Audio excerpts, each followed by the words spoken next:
Assalamualaikum warahmatullahi wabarakatuh.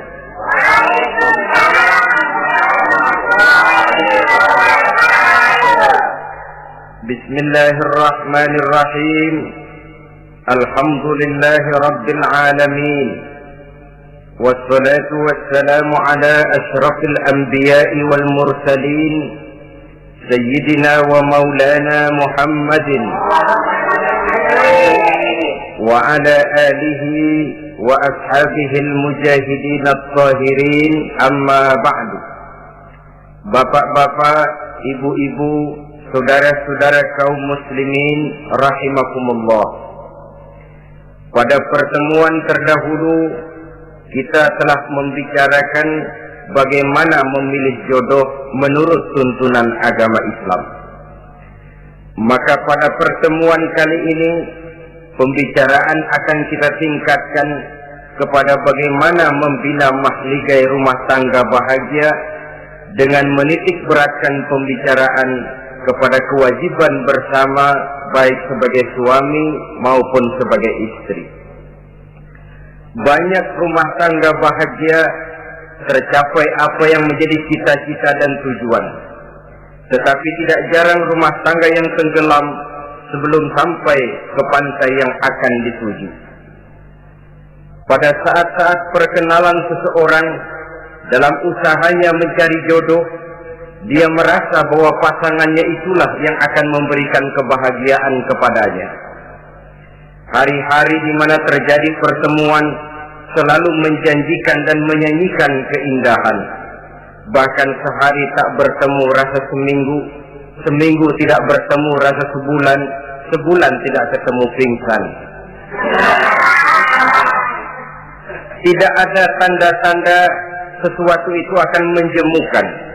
Namun setelah memasuki kehidupan bahtera berumah tangga, baru beberapa bulan saja atau baru beberapa tahun saja, semua impian tadi sirna dan musnah. Bahagia yang disangka, sengsara yang datang menimpa. Keindahan yang diharap, malah kemalangan yang tumbuh. Hal ini disebabkan orang tidak meresapi hikmah daripada kehidupan berumah tangga, tidak menyadari tanggung jawab dan kewajiban yang akan berbuntut tidak timbulnya saling pengertian, dan pada akhirnya tidak akan tumbuh ketenangan di dalam rumah tangga itu.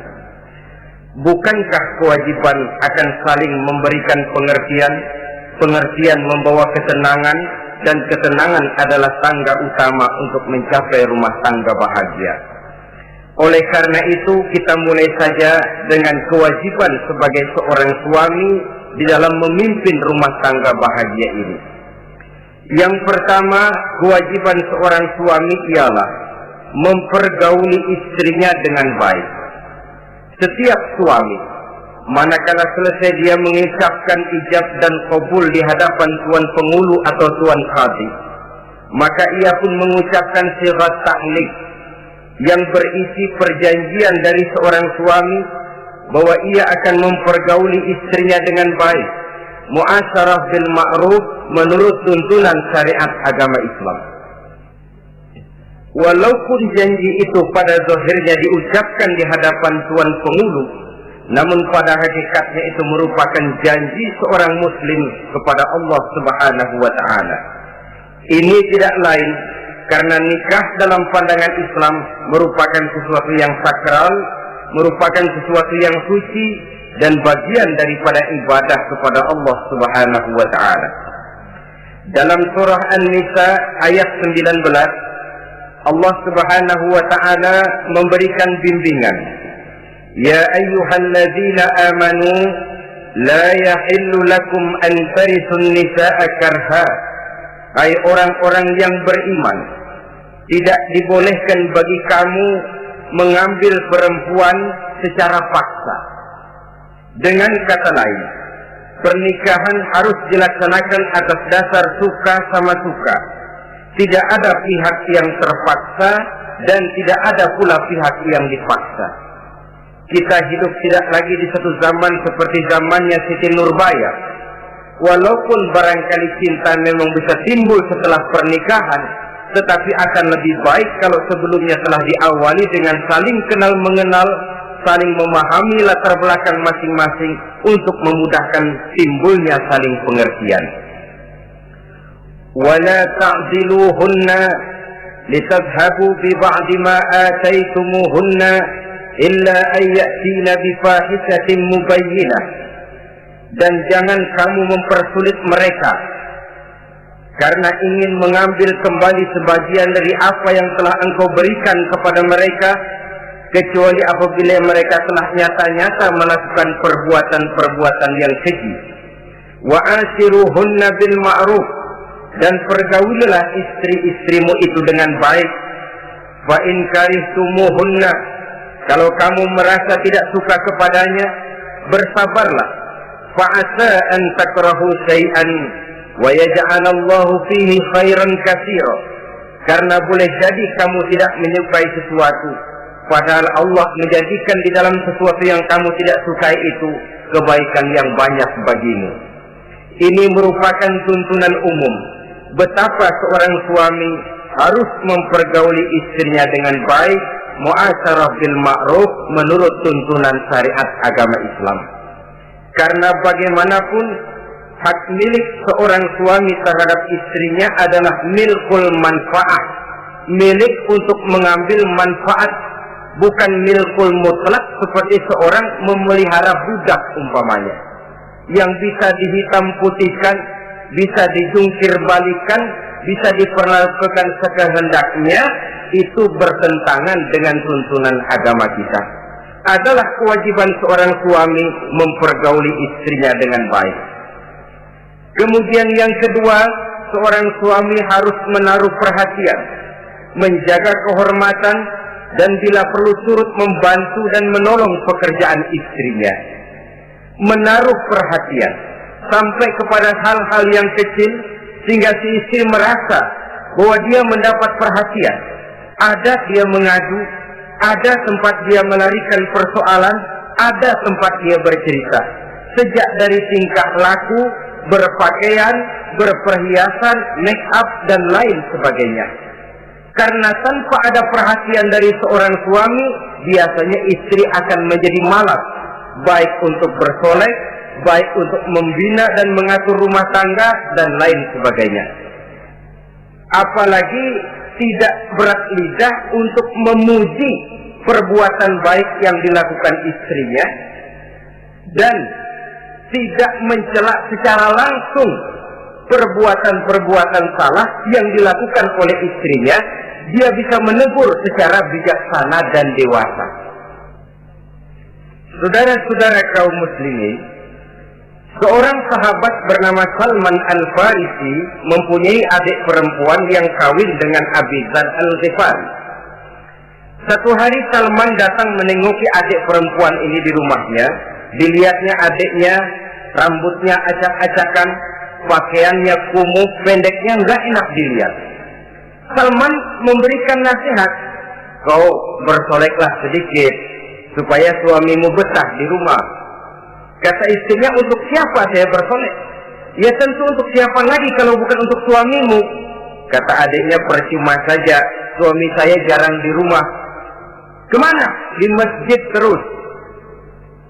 Salman mengadukan hal ini kepada baginda Rasul, lalu baginda Rasul mengatakan, inna likulli syai'in haqqun, segala sesuatu ada haknya. Allah ada haknya untuk disembah, istri pun mempunyai hak untuk dipenuhi. Melalaikan salah satu hak berarti melakukan kezaliman. Di sini kita melihat fungsi, karena kurangnya perhatian Abi Dzar Al-Ghifari terhadap istrinya akan mengakibatkan kemalasan si istri untuk mendandani dirinya sendiri. Dengan mendapat perhatian, apalagi tidak berat lidah, maka kegairahan dalam kehidupan berumah tangga rasa-rasanya akan sangat mudah terwujud. Kalau suaminya bersolek, kalau istrinya bersolek, kata suaminya, kau memang pandai milih warna. Walaupun barangkali warnanya norak betul. Tapi kalau pada saat itu seorang suami jujur, kan akan timbul pertengkaran. Kadang-kadang Istri bersolek, suami apa katanya? Lu sih dandan mangga dandan sama. Ini kan sudah tidak menghargai, tidak menaruh perhatian. Udah dah, dandan gak dandan sama, gue kenyang melihatnya. Saudara hadirin yang saya muliakan, tidak menaruh perhatian, sehingga si istri merasa tidak diperhatikan. Nah kalau sudah tidak diperhatikan, lihat saja, jangankan dalam contoh seperti berumah tangga, apa saja. Seorang anak kalau sudah tidak merasa diperhatikan oleh orang tuanya, dia akan sewenang-wenang. Begitu juga seorang pegawai kalau sudah tidak merasa diperhatikan oleh atasannya, semaunya kerja. Pun seorang istri kalau dia merasa sudah tidak diperhatikan oleh suaminya, akibatnya dia akan dandan semaunya, dia akan ngurus rumah tangga semaunya, dia akan memasak masakan semaunya. Nah kalau sudah semaunya begini, alamat tidak akan ada keharmonisan di dalam kehidupan rumah tangga itu sendiri. Suami yang baik sangat menaruh perhatian kepada istrinya, dari hal yang kecil sampai pun kepada yang sebesar-besarnya. Tapi tidak berarti nyeleneh. Apa itu nyeleneh? Menaruh perhatian bukan selalu mau ingin tahu. Jangan lantas suaminya yang beliin bedak, suaminya yang beliin. Itu nyeleneh namanya. Overacting, terlalu berlebih-lebihan sampai kepada sesuatu yang tidak pada tempatnya. Di samping menaruh perhatian, juga menjaga kehormatan. Dan bila ada waktu, dia turut membantu, menolong pekerjaan daripada istrinya. Bukankah seorang perempuan mau melakukan nikah dengan seorang laki-laki karena dia mendambakan hidup yang bahagia? Terus terang saja kan kadang-kadang istri kita ini lebih banyak borongan. Yang saya maksud borongan artinya ya sebagai istri ya dia, ya nyuci ya dia, ya masak ya dia, ya membersihkan rumah tangga ya dia. Istri borongan. Baiklah kalau barangkali memang kondisi ekonomi kita belum menunjang ke arah sana. Walaupun istri berkewajiban untuk taat kepada suami, tetapi adalah wajar suami pun tenggang rasa dan timbang-timbang. Rasulullah saja kadang-kadang dan tidak jarang menjahit bajunya sendiri, memperbaiki kasutnya sendiri. Artinya pada waktu yang terluang dan memang bisa dilakukan, jangan mengandalkan kepada istri. Dengan demikian istri merasa bahwa resiko membina rumah tangga adalah merupakan resiko bersama. Saudara-saudara, yang ketiga, seorang suami yang baik memperhatikan yaitu tidak mengeluarkan kata-kata yang kasar. Sebab apa? Perempuan adalah makhluk yang paling cepat tersinggung. Perasaannya sangat halus. Dan saya kira perempuan itu lebih sakit ditampar dengan bahasa daripada ditampar dengan tangan. Kalau ditampar dia dengan tangan, urusannya paling nangis 2-3 jam sudah sembuh. Tapi ditampar dia dengan kata-kata, ditampar dia dengan omongan, itu sangat menyakitkan hatinya. Seorang suami yang baik tidak mengeluarkan kata-kata yang menyinggung perasaan, kata-kata yang kasar. Dia pandai menggunakan kata-kata yang baik untuk menghidupkan rumah tangganya. Rasulullah seringkali memanggil Siti Aisyah itu dengan Humairah. Humairah dari kalimat ahmar yang kemerah-merahan. Sebab rupanya kulit Siti Aisyah itu kuning kemerah-merahan seperti tomat mengkel. Sehingga panggilannya Ta'ali ya Humairah, kemarilah wahai yang kemerah-merahan.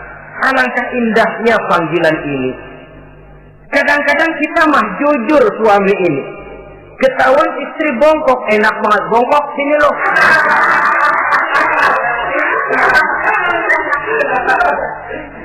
Jujur tapi nyakitin.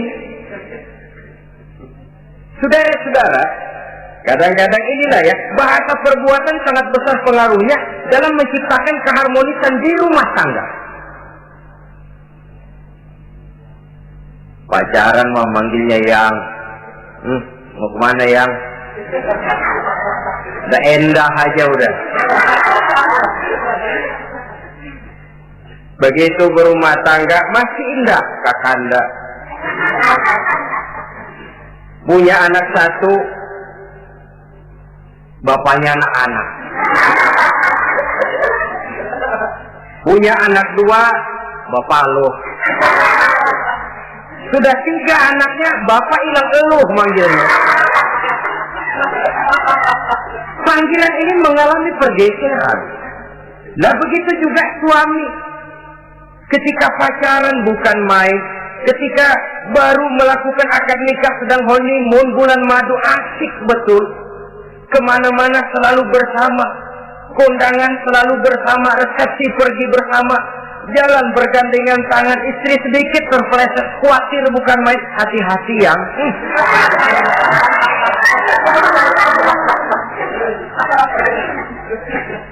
Sudah anak 3, istri ngajak kondangan, kata suami, lo pergi duluan aja dah.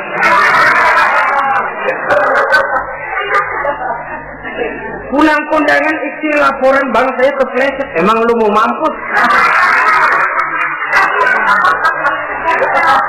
Kejam betul. Hilang panggilan yang tadinya begitu mesra. Saudara hadirin yang saya muliakan, ini kata-kata kelihatannya kecil, sederhana, tapi sangat besar pengaruhnya dalam menciptakan rumah tangga yang bahagia ini. Oleh karena itu, soal isi hati kita itu urusan gaib yang tahu cuma Allah. Orang lebih dahulu lihat penampilan, dan dari penampilan ini yang dinilai adalah kata-kata kita. Oleh karena itu, seorang suami yang baik, dia tidak mengeluarkan kata-kata yang menyinggung perasaan. Kalaupun dia marah betul, dia tidak mencaci maki secara langsung. Dia bisa menggunakan kata-kata kiasan. Maka agama memberikan tuntunan, kalau seorang suami marah, jangan memukul muka. Dan mukul pun bagian terakhir. Jangan jalan pertama. Kadang-kadang ada juga loh Pak, suami marah sama istri persis korambil gebukin maling. Aduh, gelebah, gelebuk, gak karuan.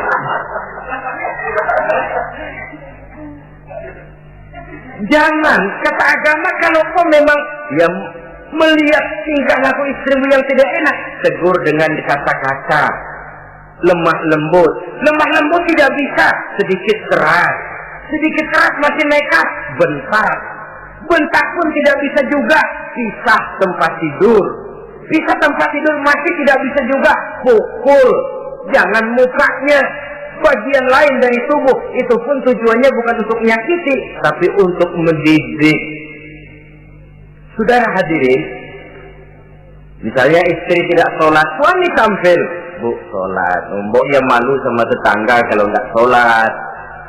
Dengan lemah lembut masih tidak kena. Besok kencengan dikit ngomongnya. Mari kan udah saya bilangin sholat 2 kali, belum mau juga. Oh sholat jadi. Mulai naik tensi omongan.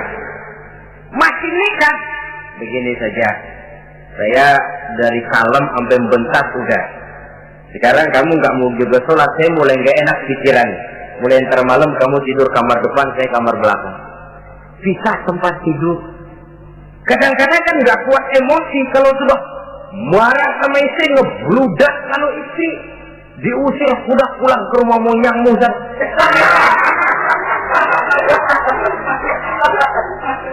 Kata agama jangan, pisah tempat tidur saja. Sudah, kamu tidur kamar depan, saya kamar belakang. Pisah tempat tidur. Kenapa? Nanti malam kalau hujan turun, pikiran berubah, berasa perlu, tinggal pindah kamar. Secara psikologis, saudara-saudara. Jadi melalui processing. Oleh sebab itu, kata-kata sangat besar pengaruhnya di dalam membina kehidupan berumah tangga. Seorang suami yang baik tidak mengeluarkan kata-kata yang bisa menyinggung istrinya. Sebaliknya, istri pun demikian. Tidak mengeluarkan kata-kata yang bisa menyinggung perasaan suaminya.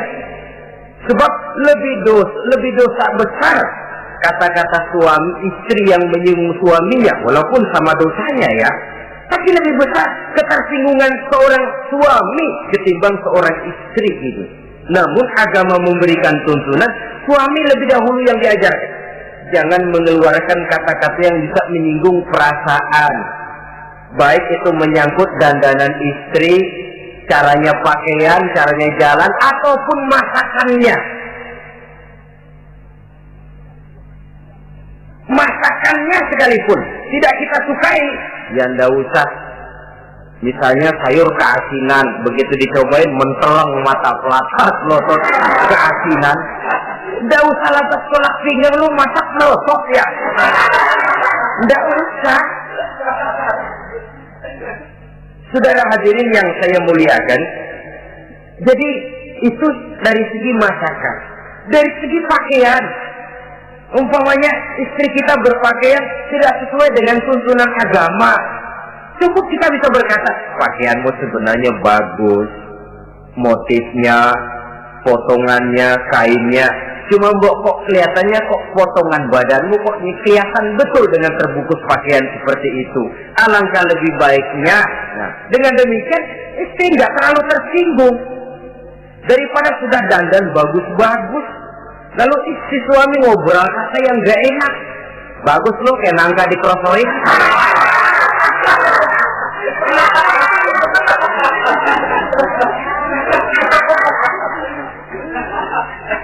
Allahu Akbar. Istri tentu saja tersinggung. Atau dia pakai budak berlebihan. Ya tentu dia pun begitu karena ingin ada kebanggaan. Suami jalan dengan dia merasa bangga. Tapi over. Budaknya berlebihan, lipstiknya berlebihan. Suami usil, begitu mau berangkat ke undangan, istrinya keluar nanya mau main topeng monyet di mana?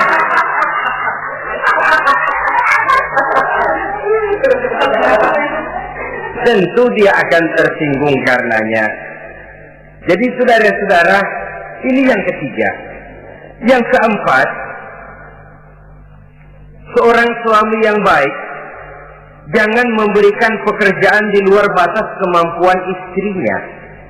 Loh, tugas istri itu nyaris 1 kali 24 jam.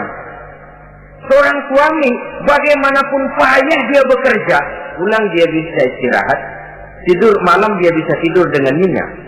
Tapi seorang istri, apalagi dia punya anak kecil, bayi misalnya, itu nyaris jam kerjanya 1 kali 24 jam. Sejak bangun tidur sampai tidur lagi, bahkan tidurnya pun selalu diusik oleh anaknya. Anaknya kalem, bapaknya ngusik.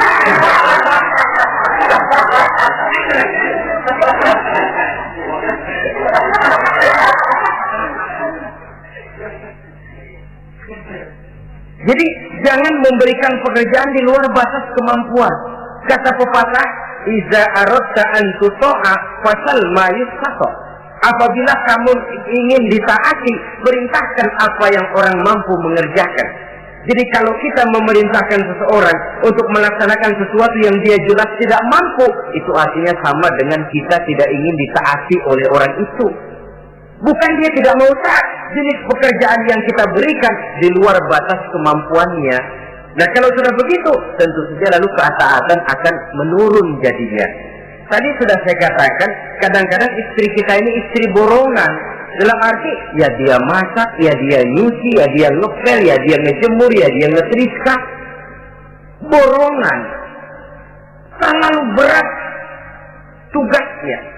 Oleh karena itulah seorang suami yang baik, dia harus tenggang rasa, timbang diri, tidak memberikan pekerjaan yang di luar batas kemampuan daripada istrinya. Kalau tidak mampu karena merasa dimanjakan oleh istri suaminya, karena merasa dapat angin dimanjakan, mestinya mampu, lalu berpura-pura tidak mampu. Apalagi istrinya suaminya sedikit-sedikit mau menolong dia. Jadi posisi ini nanti bisa berbalik loh. Karena terlalu memanjakan istri bisa membludak. Akhirnya suami yang nyuci, suami yang ngerisa, istri tidur. Walaupun tentu saja tidak jelek, tetapi itu sudah overacting namanya. Saudara hadirin yang saya muliakan, itu yang keempat. Yang kelima, kewajiban seorang suami yang baik, ia mencukupkan belanja rumah tangga. Cukup itu relatif. Cukup menurut ukuran standar kemampuan kita. Sebab kemauan kita mungkin tidak terbatas, tapi kemampuan kita yang terbatas. Kalau kemampuan ini bisa kita ukur dengan kemampuan, insya Allah kita cukup. Dan pernah saya katakan, orang kaya adalah orang yang hidupnya paling cukup. Salah kalau kita berkata orang kaya itu yang rumahnya gedung bertingkat. Tidak betul orang kaya itu yang mobilnya 5, yang gajinya jutaan, yang kebunnya lebar, yang pabriknya luas. Tidak. Orang kaya, orang yang hidupnya cukup. Orang miskin, orang yang selalu merasa kurang. Jadi kalau ingin jadi orang kaya, resepnya gampang sekali. Cukup dengan apa yang diberikan Allah, kita sudah kaya. Tapi kalau ingin miskin, maka bukalah mata selebar-lebarnya. Bagaimanapun banyak nikmat Allah diberikan kepada kita, tidak pernah ada rasa cukupnya. Dikala itu akan tertanam sifat kemiskinan dalam diri. Maka ukuran cukup ini yang relatif. Jadi kalau kita memang ekonomi menengah ke bawah, jangan ingin cukup seperti halnya ekonomi menengah ke atas. Nah, saudara-saudara, di samping belanja rumah tangga yang menyangkut makan, minum, pakaian dan sebagainya, bila ada kelebihan rezeki, juga perhiasan untuk istri. Karena istri itu zinatul hayatid dunia, perhiasan hidup di dunia. Jangan lalu berat hati, kan suami yang peras keringat banting tulang pergi pagi pulang sore. Mestinya suami dulu dong cukupi pakaiannya. Betul, kelihatannya memang begitu, tapi jangan lupa istri kita bagian daripada hidup kita. Baik dia dilihat orang, baik kita disebut orang. Jelek dia dipandang orang, jelek juga kita disebut orang. Dia adalah bagian daripada kehidupan kita. Orang kan sering bilang tuh, Mpo Ano, kenapa? Gue gerah banget lihatnya. Emang kenapa? Emang kenapa dia? Ke pasar pakai utang doang. Voice of Kia. Kata temennya, terang aja dia kan binnya si Meun itu. Si Meun yang nggak tahu apa-apa ikut kesebut-sebut. Istri adalah bagian daripada kehidupan kita.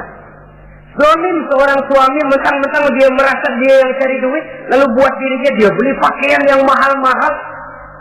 Istrinya cuma nggak karung doang dipakai. Istri adalah bagian daripada hidup kita. Baik dia dilihat orang, baik kita disebut orang. Jelek dia dilihat orang, akan jelek juga kita jadi pembicaraan orang. Ini tidak lain karena dia merupakan perhiasan bagi suami dan bagian daripada kehidupan seorang suami.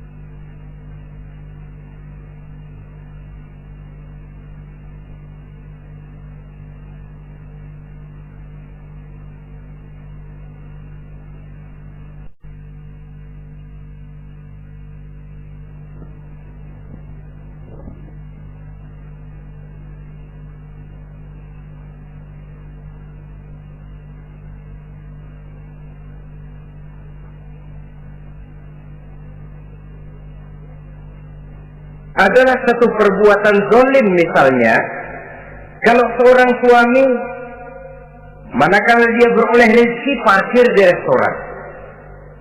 Kalau tidak ada duit baru dia pulang ke rumah. Sementara dia enak makan makanan yang serba nikmat dan lezat, di restoran yang serba ada, istrinya di rumah cukup kangkung saja sama toge. Adalah satu perbuatan yang zalim dan istri berhak menuntut karena itu memang merupakan haknya. Begitu besar nilai pahala memberikan nafkah ini, sampai-sampai Nabi dalam hadis yang diriwayatkan oleh Imam Muslim dan Ahmad bersabda, dinarun anfaqtahu fi sabilillah wa dinarun anfaqtahu ala rukbatin wa dinarun tasaddaqta ala miskin wa dinarun anfaqtahu ala ahlika a'zamuha ajran allazi anfaqtahu ala ahlika. Uang yang kamu belanjakan di jalan Allah, uang yang kamu belanjakan untuk membebaskan budak, uang yang kamu sedekahkan kepada orang miskin, dan uang yang kamu belanjakan untuk nafkah keluargamu, pahalanya itu lebih besar uang yang kamu belanjakan untuk nafkah keluargamu. Ya Allah. Jadi rupanya nilainya sedemikian besar. Saudara hadirin yang saya muliakan, ini kewajiban yang keempat, yang kelima maksud saya. Yang keenam, kewajiban seorang suami, dia berusaha untuk meningkatkan pengetahuan daripada istrinya, membimbing. Sebab selain daripada berfungsi sebagai seorang suami, dia juga adalah guru daripada istrinya. Kalau dia tidak bisa membimbingnya secara langsung, setidaknya doronglah istrinya untuk ikut menghadiri pengajian, majelis-majelis taklim, bergaul dengan ustazah-ustazah, sehingga terdapatlah peningkatan pengetahuan. Paling kurang pergaulannya bertambah luas, cakrawala pandangannya juga tidak jadi sempit karenanya. Sebaliknya, peluang ini pun harus dimanfaatkan oleh istri dengan sebaik-baiknya, dengan niat yang ikhlas keluar dari rumah untuk mencari ilmu pengetahuan. Yang repot kadang-kadang dari rumah berangkat ngaji, sampai di pengajian suaminya diakur-akurin.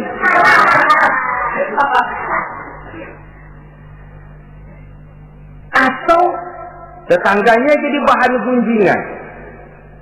Ngajinya cuma setengah jam, ngomongin orangnya sejam setengah.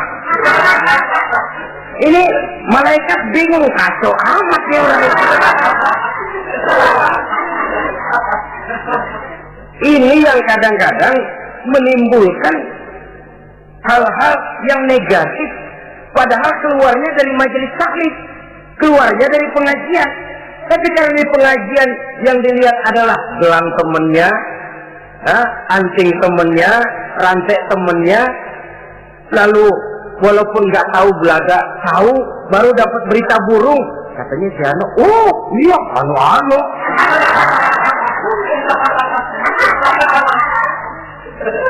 Saudara hadirin yang saya muliakan, akhirnya nanti kan suami jadi pegel.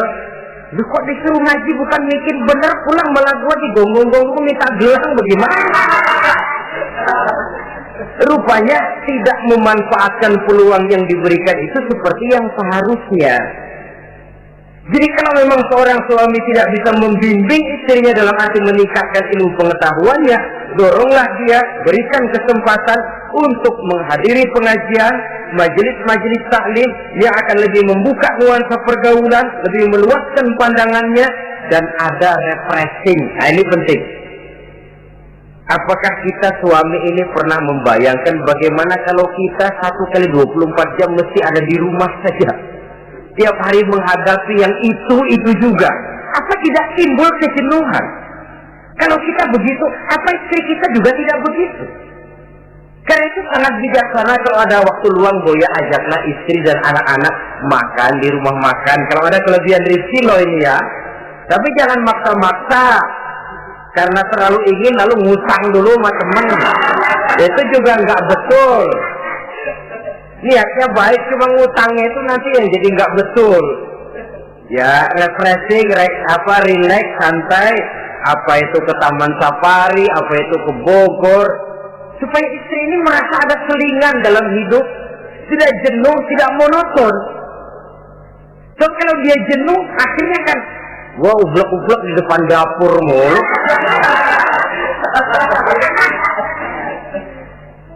Saudara hadirin yang saya muliakan, kejenuhan ini pada suatu saat akan meledak. Nah, kalau meledak tanpa tersalurkan, dia akhirnya akan mencari saluran sendiri. Iya kalau positif, kalau negatif, inna lillah wa inna ilaihi raji'un jadinya. Voice Oleh of karena King. itu, seorang suami yang baik berkewajiban meningkatkan pengetahuan istrinya.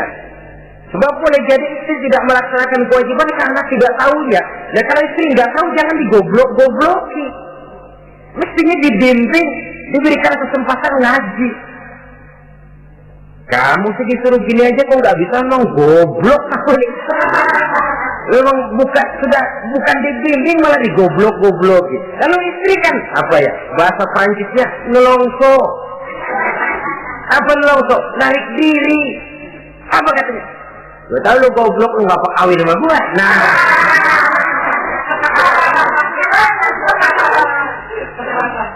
Atau pada kata yang lebih nggak enak, gue digoblok-goblokin juga, dipakai juga. Nah.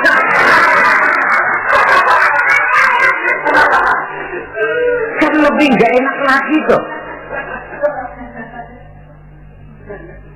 Jadi saudara-saudara, hal-hal yang memerlukan kesabaran ini memang menuntut kedewasaan dari seorang suami. Dia kalau baru 1-2 bulan berumah tangga, segalanya masih menjanjikan dan menyanyikan keindahan. Tapi makin hari kita bergaul di rumah tangga, kita makin tahu karakter, mental, watak daripada istri.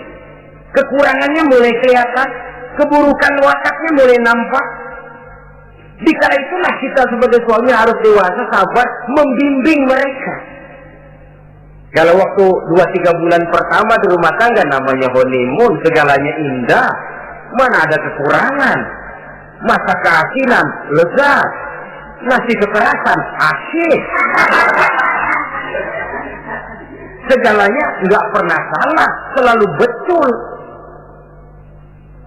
Suami, istri masak keasinan, lihat si suami melotot makan, nanya, bang, sayur keasinan? Enggak. Soal keasinan bagus, keasinan masih bagus.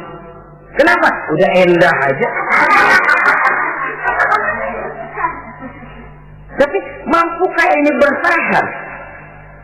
Ini yang jadi masalah, mempertahankan suasana kebaruan itu.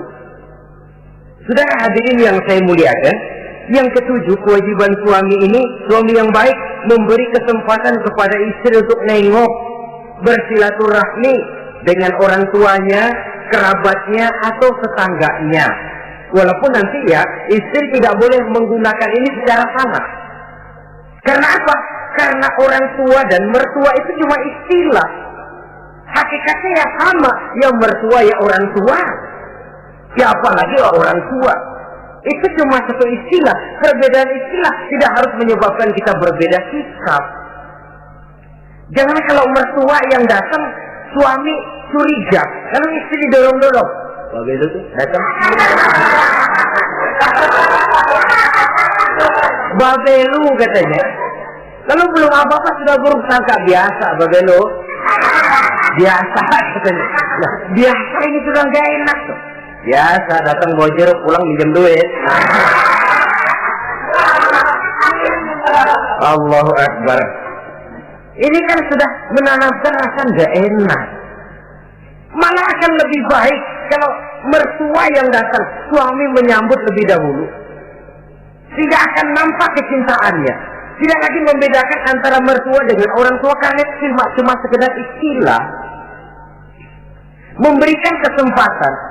Dan seorang istri pun, walaupun akan ke rumah orang tuanya sendiri, izin suami itu wajib. Jangan merasa, saya kan mau ke rumah orang tua sendiri, kepada orang tua kan ibadah, wajib, betul. Tapi setelah punya suami, ranking pertama suami. Bukankah saudara pernah dengar satu riwayat, seorang sahabat akan pergi jihad di jalan Allah, perang membela agama. Ketika akan berangkat, dia pesan sama istrinya, aku mau perang membela agama. Aku pesan, kalau aku belum pulang ke rumah, kau jangan keluar rumah. Baik bang, berangkatlah si suami dengan iringan doa istrinya. Lihat, ini istri yang baik ya. Suami pergi kantor, istri doa. Di situ letak kerjasama. Suami buka warung, istri sembahyang duha. Di situ letak kerjasama. Ya Allah, kata istri dalam doanya itu, mudahkan rezeki suami saya. Kalau memang rezekinya masih di langit, turunin ya Allah. Kalau masih terpendam di perut bumi, keluarkan ya Allah. Kalau masih jauh, dekatkan ya Allah. Ikhlas melepas suami dengan iringan doa. Suami pun berusaha luapan terasa jalannya.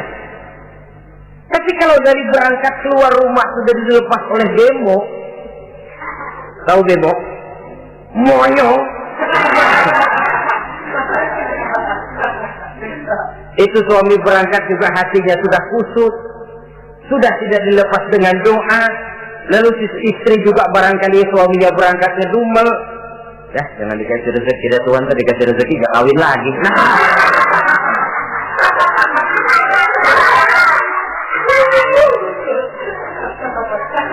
Kalau sudah semacam ini yang terjadi, bukankah masing-masing yang berangkat pikiran kusut, yang melepas pun pikiran gak enak jadinya.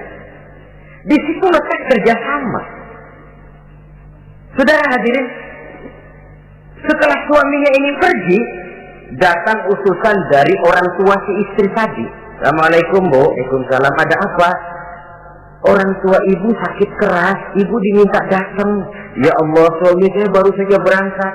Istri suami saya bilang kalau dia belum pulang perang, saya nggak boleh keluar dari rumah. Tolong sampaikan maaf saya kepada orang tua saya belum bisa datang karena suami saya pesan begitu. Pulang putusan ini. Besok balik lagi, gimana? Aduh Bu, orang tua ibu makin parah. Kelihatannya nggak ada harapan datang dah sebelum menghembuskan nafas yang terakhir. Suami saya belum pulang, saya nggak berani keluar rumah sebab begitu pesannya. Sudah, pulang saja. Saya ikut doa, mudah-mudahan orang tua cepat sembuh. Besoknya hari ketiga utusan ini datang lagi. Bagaimana? Sudah meninggal Bu. Barangkali sebelum dikubur ibu masih mau ketemu. Maaf saja. Bagaimanapun berat hati saya, suami saya belum pulang. Pesannya tadi begitu. Ini rupanya utusan kesel. Ini orang sama orang tua sendiri gini-gini amat. Lalu lapor kepada baginda Rasul. Apa jawab beliau? Baginda Rasul malah berkata, dosa orang tua yang meninggal ini sudah diampuni oleh Allah karena dia mempunyai anak perempuan yang begitu taat kepada suaminya. Allahu Akbar. Jadi ketaatannya kepada suaminya ini diberikan satu ganjaran oleh Allah mengampuni dosa orang tuanya yang sudah meninggal ini. Jadi jangan merasa mentang-mentang mau ke rumah orang tua sendiri selonong boy. Hah? Selonong boy, masa bodoh laki mau tahu nggak tahu, pokoknya gua ke rumah orang tua gua sendiri. Jangan lupa setelah berumah tangga, ranking urutan pertama suami, setelah itu barulah orang tua. Saudara hadirin yang saya muliakan, begitu juga istri yang baik mendapat izin dari suaminya. Bu, tolong ambilin uang di dompet. Sudah izin, istri yang baik dompetnya dibawain. Ini saja Bang, ambil sendiri. Nanti saya ambil 10.000, merasa kurang 20.000, lagi ambil saja sendirilah. Lain dengan istri yang nongkrong, lagi pergi mandi, dompet acak-acakan.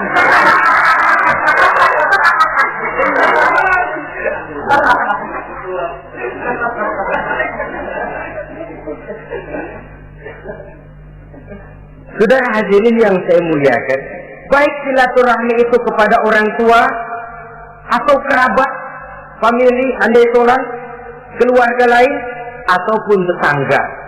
Tetangga itu perlu, sepanjang dia menghasilkan nilai-nilai positif. Karena memang kita makhluk bermasyarakat. Yang tidak boleh kalau dengan bertetangga itu lalu menghasilkan hal-hal yang negatif. Saudara hadirin, yang kedelapan, seorang suami yang baik wajib bersikap lapang dada dan sabar menghadapi kekurangan-kekurangan yang ada pada istrinya. Lapang dada dan sabar. Sebab memang membangun manusia itu lebih sulit dari membangun jembatan. Kalau memperbaiki jembatan mungkin seminggu 2 minggu selesai. Tapi memperbaiki watak seseorang memerlukan waktu lama. Prosesnya diperlukan kesabaran, sikap lapang dada dan sebagainya. Seorang suami harus bersikap lapang dada dan sabar menghadapi kekurangan-kekurangan yang ada pada istrinya. Dan kekurangan-kekurangan itu tidak lalu dia ceritakan kepada yang lain. Kan ada toh kadang-kadang suami kalau ngobrol sama temennya, kekurangan istrinya jadi topik diskusi. Gini gue payah banget dah. Lu nggak ada yang nanya, istrinya dipayahin di mana-mana. Kayaknya nggak malu. Mengorek aib sendiri kan menepuk air di dulang, toh itu artinya. Kalau aib istri kita ceritakan di mana-mana, bukankah artinya kita juga menceritakan aib kita sendiri? Karena istri bagian daripada kehidupan kita. Sebagaimanapun seorang istri tidak wajar menceritakan aib dan kekurangan suaminya di mana-mana. Malah dia harus menutupi. Malah kelemahan-kelemahan dan kekurangan suaminya harus dia jaga. Dia tetap bangga.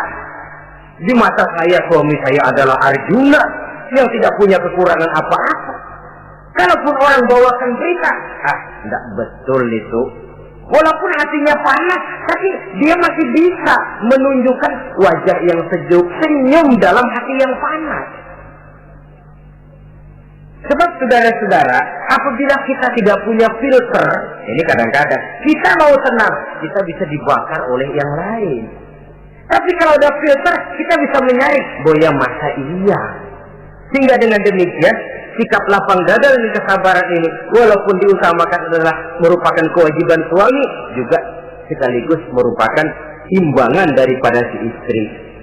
Nah, kemudian yang ke-9, seorang suami wajib berpenampilan bersih dan rapi di hadapan istrinya. Hingga tanpa anggun. Anggun ini lalu menimbulkan wibawa. Nah, dari wibawa lahir rasa hormat. Tapi kalau suami di depan istrinya kelihatan butut, rebek, jelek, belek,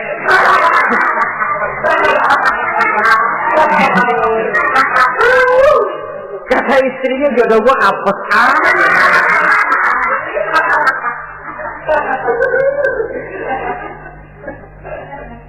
tidak akan timbul kewibawaan. Nah, kalau sudah tidak timbul wibawa, ya bagaimana si istri itu akan merasa dia wajib taat kepada suami.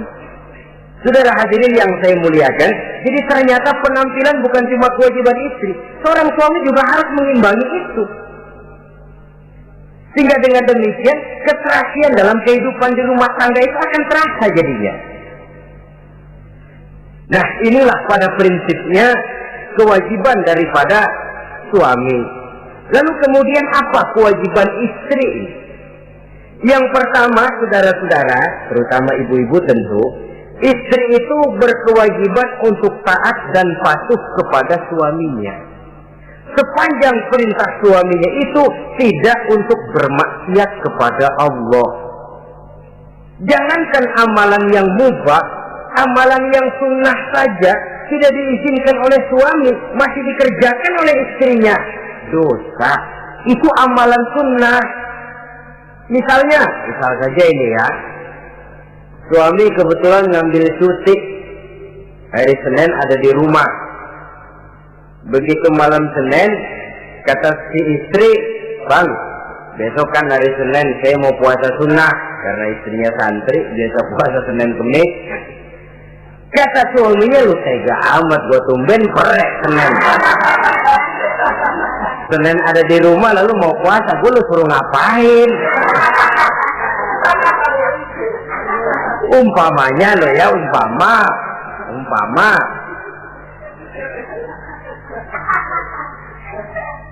Lalu tanpa izin si suami, istri puasa juga, puasa sunnah. Bukan saja tidak mendapat pahala, malah dosa hukumnya. Ini amalan sunnah. Apalagi timbang pergi arisan, apalagi timbang pergi tetangga. Amalan sunnah tidak mendapat izin daripada si suami, dosa untuk dikerjakan. Dengan pertimbangan tadi, ya tumben cuti hari Senin, istri dadakan puasa, lah suami nganggur total.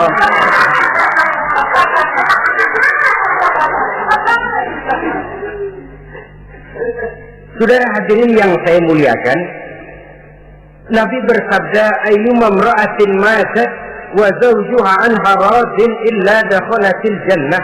Apabila seorang istri, seorang perempuan meninggal dunia, suaminya ridho kepadanya, maka perempuan itu pasti masuk surga. Ini artinya kalau seorang perempuan meninggal dunia, ya dia tukang ngaji, ya puasa Senin Kemisnya rajin, ya sujudnya hebat, tapi dia meninggal suaminya enggak ridho, pintu surga belum dibukain sampai suaminya ridho kepadanya. Ini begitu besar kewajiban untuk taat. Nah, di sini suami wajib ngimbangi. Jangan mentang-mentang istri wajib taat, lalu suami overacting, kerjanya cuma tulak pinggang sama nunjuk. Lo kalau gue bilang nyungsep, ya enggak. Contoh dari baginda Nabi tadi sendiri kok, beliau itu menjahit bajunya, memperbaiki kasusnya. Yang bisa, ya kerjakan, nggak usah ngandeli. Saudara hadirin, yang kedua, seorang istri berkewajiban untuk memperlihatkan budi pekerti yang baik kepada suaminya. Lah, budi pekerti itu yang baik yang bagaimana? Yang diisyaratkan oleh Nabi, apa kata beliau? Khairun nisa, perempuan yang baik ialah man farratka iza absorta, yaitu yang mengembirakan kamu apabila kamu memandang kepadanya. Satu, ini termasuk budi pekerti yang baik. Apabila dipandang oleh suaminya, dia pandai menyenangkan, menggembirakan hati suaminya. Jadi, tolong ibu-ibu, jadilah istri yang siap pakai. Nah, gitu tuh. Itu istilahnya, anytime already, standby. Ya. Apabila dipandang, dia sanggup menggembirakan hati suaminya. Suami pulang dari pasar dagang rugi, istrinya tampil. Itulah bang, romantikanya dagang. Mboya sekali-sekali rugi, apa mboya selalu untung? Gelombang laut saja pasang surut. Nah, suami kan merasa ada air penyejuk. Ini termasuk menggembirakan. Jangan suami sudah pulang dari pasar rugi, miko panjang, ngos-ngosan sampai rumah istri ceramah. Lasar lu laki goblok. Dagang pakai rugi. Ini kan suami sudah di pasar rugi, sampai rumah digoblok-goblokin. Nah itu nanti ya efeknya, suami itu kalau sudah istri nggak menyenangkan hatinya di rumah, si suami itu kena penyakit yang istilah sekarang ini penyakit broken home. Nah penyakit nggak betah di rumah. Mestinya dia kumpul di rumah, dadakan di pos ansik dia kongkok. Sampai subuh lagi, sampai subuh. Sampai subuh. Saudara hadirin yang saya muliakan, pandai menggembirakan, menjadi penghibur. Usaha suami gagal, dagangnya rugi, gairahnya bekerja menurun, di saat itu istri tampil jadi pengimbang yang baik. Sehingga dengan demikian istri suami lalu merasa ada sedikit air penyejuk. Apabila dipandang, dia pandai menyenangkan hati suaminya. Bagus kalau seorang istri pada saat ada suaminya di rumah dia berdandan, dan suaminya tidak di rumah dia apa adanya. Dan keliru besar, sebab dandannya seorang istri dengan niat untuk menyenangkan hati suaminya merupakan ibadah. Saudara hadirin, ciri yang kedua dari budi pekerti yang baik seorang istri itu apa? Wa tuti'aka iza amarta. Kalau diperintah, dia taat kepadamu. Diperintah, dia taat sepanjang perintah itu tidak untuk bermaksiat kepada Allah.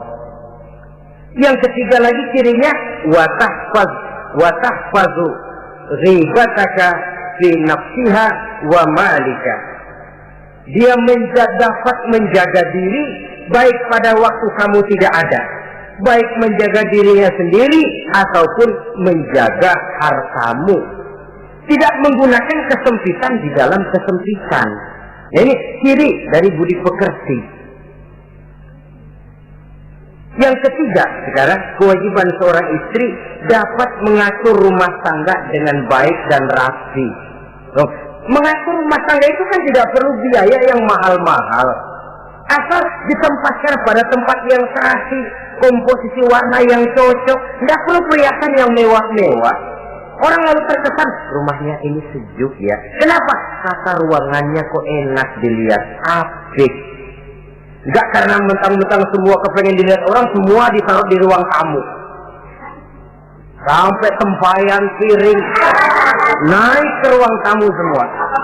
Walaupun mahal, tapi kalau tidak pada tempatnya kan orang lalu, ini kok terlalu amat ya. Dapat menata, dan menata ini tentu karena pergaulan. Saudara hadirin yang saya muliakan, sehingga dengan demikian ada suasana kebetahan. Orang di rumah itu merasa seperti, itulah yang dikatakan Nabi, baiti jannati, rumah tanggaku laksana surga bagiku, laksana kebun, tempat di mana kita melepaskan lelah, tempat di mana kita menemukan ketenangan, tempat di mana kita menemukan refreshing dari segala kejenuhan dan kelelahan akibat tugas-tugas yang kita hadapi, baik di kantor, di tengah masyarakat, di pasar, dan lain sebagainya. Yang keempat, jangan menambah kesulitan suami. Syukur kalau malah bisa membantunya. Bahwa ada seorang istri yang bekerja, itu bagus. Asal bisa menjaga diri dan bisa menjaga kepercayaan dan kehormatan daripada suaminya. Dan suami pun yakin bahwa jenis pekerjaan yang dikerjakan oleh istrinya itu tidak bertentangan dengan agama. Tapi malah kalau si suami yang mempekerjakan istrinya, mengeksploitir istrinya, ini zalim. Istrinya yang disuruh kerja, suami ongkang-ongkang kaki di rumah, istrinya yang keras keringat banting tulang. Ya kalau kerja, kalau dikerjain lebih parah lagi. Kan tidak sedikit toh problema rumah tangga semacam ini. Sehingga dengan demikian akhirnya apa? Kendali rumah tangga di tangan istri. Karena istri merasa dia yang cari duit. Istri merasa dia yang berusaha. Kenapa dia tidak mengendalikan rumah tangganya? Dikala itu jatuhlah suami di bawah komando istrinya. Hilang wibawa, hilang karisma, tidak ada ketakutan. Malah akhirnya berbalik seolah-olah si suami jadi istri dan si istri menjadi suami. Apalagi di zaman seperti sekarang. Walaupun pekerjaan sulit, tapi mereka yang punya wajah cantik, mudah senyum, gampang bergaul, dan mau obral, tentu banyak saja lapangan kerja yang nyata-nyata bertentangan dengan agama. Nah, yang terakhir, kewajiban daripada istri ialah hemat, cermat, rajin, dan pandai menyimpan. Kalau dia dibelikan perhiasan oleh suaminya, niatnya tidak lain. Pertama, menyenangkan hati suaminya. Yang kedua, berjaga-jaga kalau nanti ada kesulitan, toh perhiasan ini bisa dimanfaatkan. Tidak untuk show, tidak untuk sombong-sombongan, tidak untuk hebat-hebatan, tapi dua hal yang jadi pilihan utama tadi. Dengan sikap hemat, cermat, rajin, dan pandai ini, menyimpan, memanfaatkan, dan menggunakan, maka nilai ekonomi di rumah tangga insya Allah akan mengalami stabilnya. Dengan demikian, saudara-saudara, secara sepintas kewajiban suami dan istri sudah kita bicarakan. Dengan saling melaksanakan kewajiban akan timbul saling pengertian, dari pengertian akan timbul ketenangan, dari ketenangan insya Allah akan terwujud rumah tangga yang bahagia. Insya Allah nanti pembicaraan akan kita lanjutkan yang mengenai kewajiban bersama dan kewajiban orang tua terhadap anak-anaknya. Mudah-mudahan ini bermanfaat. Terima kasih atas perhatian saudara. Mohon maaf atas segala kekurangan. Usikum wa nafsi bitaqwallah. Wassalamualaikum warahmatullahi wabarakatuh.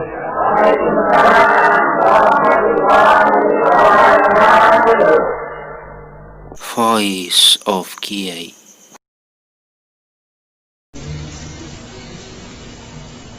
Assalamualaikum warahmatullahi wabarakatuh.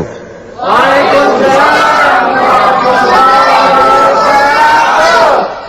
Bismillahirrahmanirrahim. Alhamdulillahi rabbil alamin.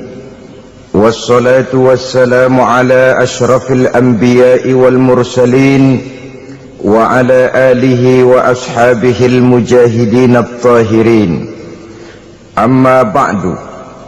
Saudara-saudara kaum muslimin rahimakumullah. Pada pertemuan terdahulu kita sudah membicarakan hal-hal yang menyangkut dengan tuntunan suami istri. Maka pada pertemuan kali ini pembicaraan kita lanjutkan dengan membina rumah tangga bahagia menurut agama kita. Sebagaimana yang sama kita maklum bahwa manusia hidup memerlukan idola, memerlukan figur-figur yang akan dijadikan contoh di dalam kehidupannya. Sifat ini dinamakan hubbut taklid atau kecenderungan untuk meniru, dan nampak lebih menonjol pada kehidupan anak-anak remaja atau para pemuda. Siapa yang menjadi idolanya, siapa yang menjadi sentral figur dalam kehidupannya, itulah yang akan dijadikannya sebagai contoh. Kalau idolanya adalah Mick Jagger misalnya, maka tentu yang akan dicontohnya adalah Mick Jagger. Mulai gaya rambutnya, gaya pakaiannya, sampai kepada gaya jalan dan hidupnya. Soal pantas atau tidak pantas urusan nomor 16. Yang penting nyontoh dulu. Inilah kecenderungan daripada manusia. Bagi kita umat Islam, contoh ideal, figur sentral yang sepatutnya jadi idola tidak lain adalah junjungan kita Nabi besar Muhammad sallallahu alaihi wasallam. Beliau menjadi contoh dan panutan oleh karena kepribadiannya yang kompleks. Sejak dari seorang pemimpin negara yang adil sampai kepada seorang jenderal yang gagah berani di medan perang, sampai kepada seorang diplomat yang ulung, pedagang yang jujur, suami yang bertanggung jawab, ayah yang penuh kasih sayang dengan anak-anaknya, dan di dalam keseluruhannya beliau merupakan uswatun hasanah. Termasuk dalam membina rumah tangga bahagia, contoh kita tidak lain adalah rumah tangga beliau. Bagaimana sih rumah tangga Nabi kita itu? Beliau berkata dalam dua kalimat yang singkat tapi punya pengertian yang sangat luas dan dalam tentang rumah tangganya. Beliau mengatakan, baiti jannati, rumah tanggaku adalah sorga bagiku. Satu cerminan yang merupakan refleksi dari keadaan yang membawa kebahagiaan.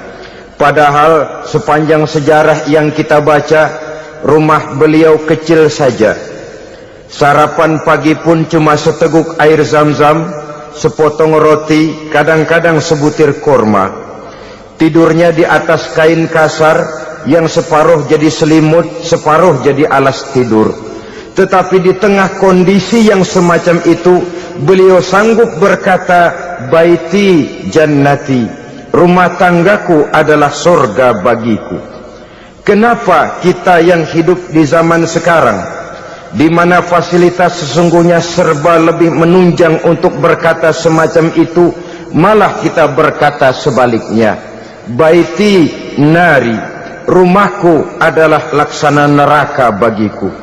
Padahal kalau dilihat, rumahnya pun kadang-kadang bertingkat, kendaraan serba berkilat, uang banyak berlipat-lipat, istri pun tak kurang cantik memikat, kadang-kadang jumlahnya 4. Tapi tiap hari kiamat tidak ada ketenangan dan ketentraman di rumah tangga.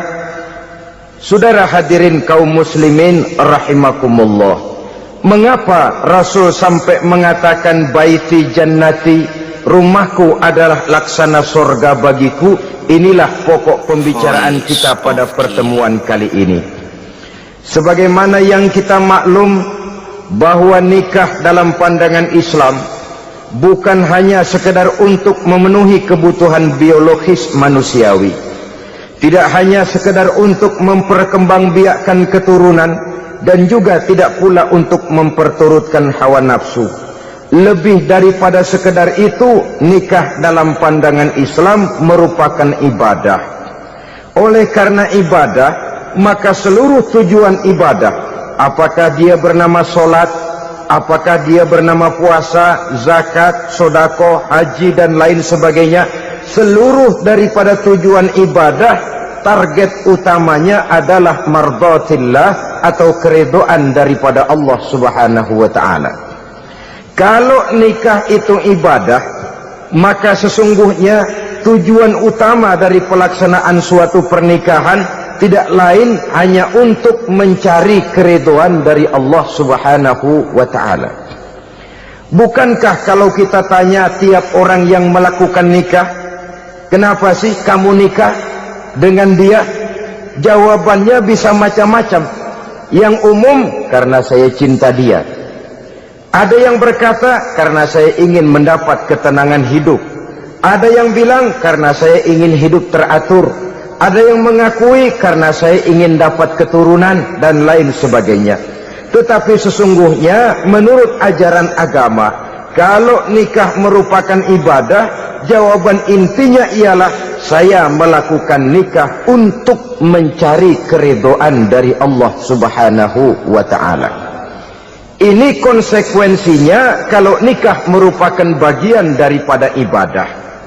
Rumah tangga yang didirikan atas dasar mencari keridhaan Allah, maka akan diwarnai oleh nilai-nilai luhur daripada ajaran agama. Tanpa harta orang memang sulit untuk bahagia, tapi harta bukan jaminan orang lalu akan bahagia. Harta pada suatu saat akan berakhir, kecantikan akan berkurang, pangkat dan jabatan akan sampai kepada batasnya. Tetapi agama, keyakinan, nilai-nilai iman, itulah pegangan kita yang kekal dan abadi. Sebab itu dalam surah Ar-Rum ayat ke-21 Allah Subhanahu wa ta'ala menjelaskan, wa min ayatihi an khalaqalakum min anfusikum azwajan litaskunu ilaiha wa ja'ala bainakum mawaddatan wa rahmah.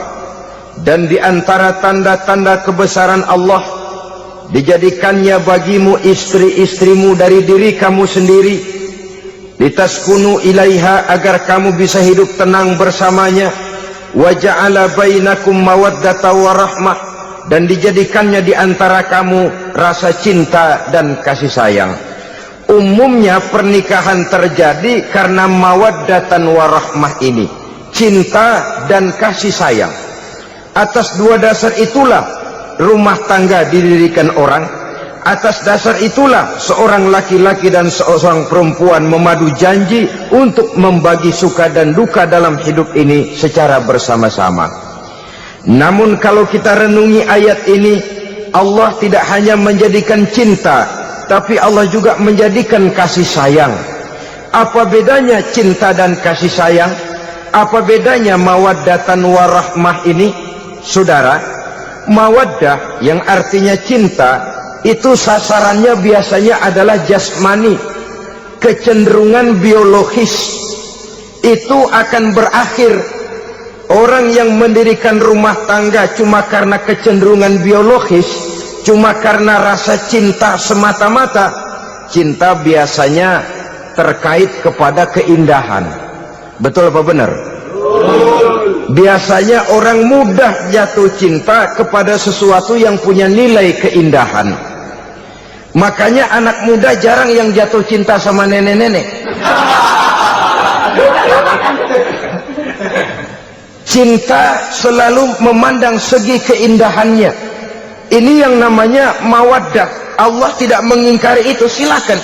Bahwa manusia secara naluri senang kepada serba keindahan, wajar-wajar saja. Tetapi tidak cuma mawaddah, Allah juga menciptakan rahmah, kasih sayang. Mawaddah mungkin ada akhirnya, tapi rahmah tidak akan pernah ada akhirnya. Kalau mawaddah adalah berkecenderungan kepada biologis, jasmaniah, maka rahmah kecenderungan kepada nilai-nilai rohani, kepribadian, kejiwaan dan lain sebagainya. Dikala pernikahan di bawah umur 40 tahun, mungkin masih banyak mawaddahnya, rasa cintanya. Tapi 40 bahkan 50 tahun ke atas, rasanya orang berumah tangga kalau sudah 50 tahun ke atas itu lebih banyak kasih sayangnya ketimbang cinta-cintaannya. Kalau satu rumah tangga hanya didirikan atas dasar mawaddah saja, atas dasar cinta saja, padahal cinta itu terpaut kepada hal-hal keindahan, keindahan satu saat akan menurun. Ya, tentu sebagaimana yang kita maklum bersama-sama, belum punya anak memang cantik. Sudah punya anak, kecantikan mulai menurun. Punya anak 2, kulit mulai mengkerut. Punya anak 3, onderdil mulai dol. Punya anak 4, apalagi tidak pandai merawat diri, persis dompet tanggung bulan. Kalau rumah tangga didasarkan kepada rupa yang cantik saja, cinta akan bisa berpindah, paling tidak akan berkurang nilainya. Sebab itu Allah tidak hanya menyediakan mawaddah warahmah, dijadikannya di hatimu itu tidak cuma sekedar cinta, tapi juga kasih sayang. Nah, kasih sayang inilah apabila berakar dan berurat dari nilai-nilai keagamaan yang akan menopang jalinan rumah tangga bahagia, mengukuhkan usaha untuk mencapai mardhatillah atau keridhaan daripada Allah Subhanahu wa taala. Dengan demikian, berumah tangga bukan tujuan. Ini kalau kita lihat dari segi agama. Berumah tangga cuma alat untuk mencapai mardhatillah, keridhaan daripada Allah. Seorang suami yang pergi pagi pulang sore peras keringat banting tulang mencari nafkah untuk menghidupi keluarganya, kalau niatnya untuk mardhatillah maka pergi usahanya adalah ibadah. Sementara si suami pergi berusaha, istri di rumah mendoakan suaminya, itu juga merupakan bagian daripada ibadah.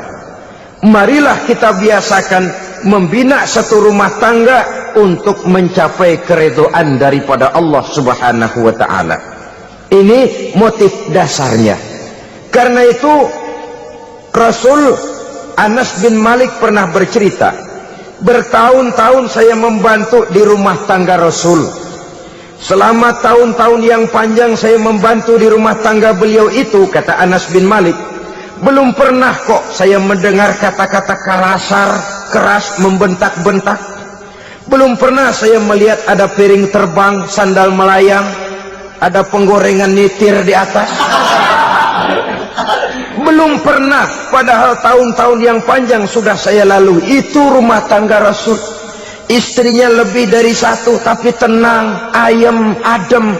Walaupun gosip selalu ada. Ini loh ya, namanya hidup berumah tangga. Jangankan rumah tangga kita manusia biasa, rumah tangga Rasul pun tidak luput dari gosip yang kita kenal dengan hadisul ifki itu. Itu sampai tercatat dalam sejarah. Tetapi yang jelas, dengan istri yang lebih dari 1, rumah tangganya tenang, tentram, adem. Kita di rumah tangga istri 1, seminggu 7 hari, berantemnya 6 hari. Cuma 1 hari gencatan senjata. Saudara hadirin yang saya muliakan, kalau tujuan rumah tangga adalah mardhatillah, apa ciri dari suami istri yang menegakkan rumah tangga untuk mencapai ridho Allah itu? Pertama, sepasang suami istri yang membina rumah tangga semata-mata untuk mencapai keridhaan Allah, cirinya yang pertama, bersyukur apabila beroleh nikmat. Ini ciri yang pertama. Bersyukur kepada Allah, kepada sesama berterima kasih. Suami berterima kasih kepada istri, bertahun-tahun didampingi hidupnya, dicucinya pakaiannya, dimasaknya makanannya. Tidak istri mengeluh walau hidup lebih banyak kurangnya daripada cukupnya. Suami pandai berterima kasih kepada istrinya. Sementara istri pun bisa berterima kasih kepada suaminya. Bertahun-tahun suami peras keringat banting tulang mencari nafkah, menjadi palang dada terdepan apabila ada masalah-masalah yang besar. Kedua-duanya lalu punya timbangan. Nah inilah ya, saya pesan kepada suami, kepada para suami, kepada para istri, supaya di rumah ada timbangan. Perlunya apa? Kalau pada satu saat istri kita salah, suami cepat-cepat ambil timbangan, lalu ditimbang mana yang lebih berat, salahnya atau dosanya, benarnya atau kesalahannya. Ini istri saya jasanya begini, lalu jasanya begini, salahnya ini, mana yang lebih besar, jasanya atau salahnya? Dengan adanya timbangan, maka keputusan akan objektif. Tapi kalau timbangannya emosi, salah sedikit saja sudah main bentak, main usir, akhirnya keputusan akan mendatangkan kerugian. Sebaliknya, kalau suami yang salah, istri ambil timbangan, ditimbang mana lebih besar, jasanya atau salahnya. Jangan sampai nanti terjadi pepatah, panas setahun habis dihapus oleh hujan satu hari. Jasa istri yang puluhan tahun hapus oleh kesalahannya yang sedikit, atau jasa suami yang bertahun-tahun hapus oleh kesalahannya yang sebenarnya tidak seberapa. Akibat apa itu terjadi? Karena tidak adanya timbangan. Dari rasa bersyukur dan dari rasa berterima kasih ini, saudara-saudara, akan timbullah sifat saling menghargai. Suami menghargai istri, istri pun menghargai suami. Istiqomah, dikasih uang 5.000 senyum, dikasih uang 500 senyum. Itu namanya istri yang pandai bersyukur. Kalau tidak, 5.000 nyengir, 500 manyun. Tahu manyun? Kayak bemo nyari setoran, monyong saja. Ada sikap istiqomah di dalam membina kehidupan berumah tangga ini. Lalu mengerti posisi suami, ini termasuk tanda berterima kasih. Suami saya itu kerjanya apa, golongannya apa, gajinya sebulan berapa. Atas dasar itu lalu istri menjadi istri yang tahu diri. Walaupun suami harus menyenangkan istri, istri pun hendaknya nimbang, tahu batas kemampuan suami. Kemauan mungkin tidak terbatas, tapi kemampuan sangat terbatas. Kalau suami pegawai kecil, ya mintalah yang kecil-kecil. Kalau suami pegawai rendah, mintalah yang sesuai dengan kemampuannya.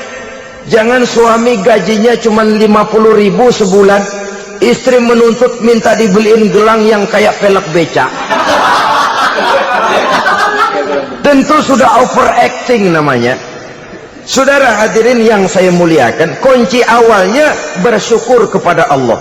Kalau sudah bisa berterima kasih kepada manusia, hati ini akan mudah bersyukur kepada Allah. Rumah tangga yang pandai bersyukur, berapapun kecilnya nikmat, bukan kecilnya yang dia lihat, tapi karunia Allah yang dinilai. Sehingga dari rasa berterima kasih kepada manusia akan timbullah rasa syukur kehadirat Allah Subhanahu wa ta'ala. Itu yang sering diistilahkan orang. Kalau dia punya mobil, dia berkata alhamdulillah kita punya mobil, tetangga kita cuman punya motor.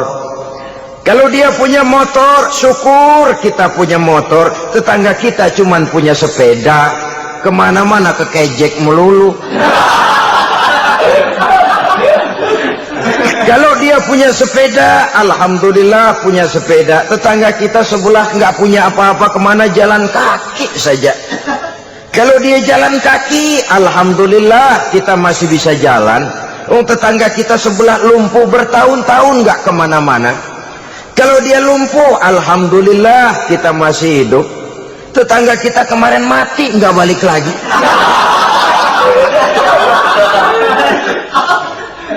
Lalu akan timbul rasa syukur. Tapi kalau sudah lumpuh ngelihat yang bisa jalan ngelihat yang naik sepeda, yang punya sepeda lihat yang punya motor lihat yang punya mobil, yang punya mobil lihat yang punya pesawat. kapanlah kita ini pandai bersyukur? Sebab kesenangan seperti pelangi, tidak pernah di atas kepala kita, selalu kelihatannya di atas kepala orang lain.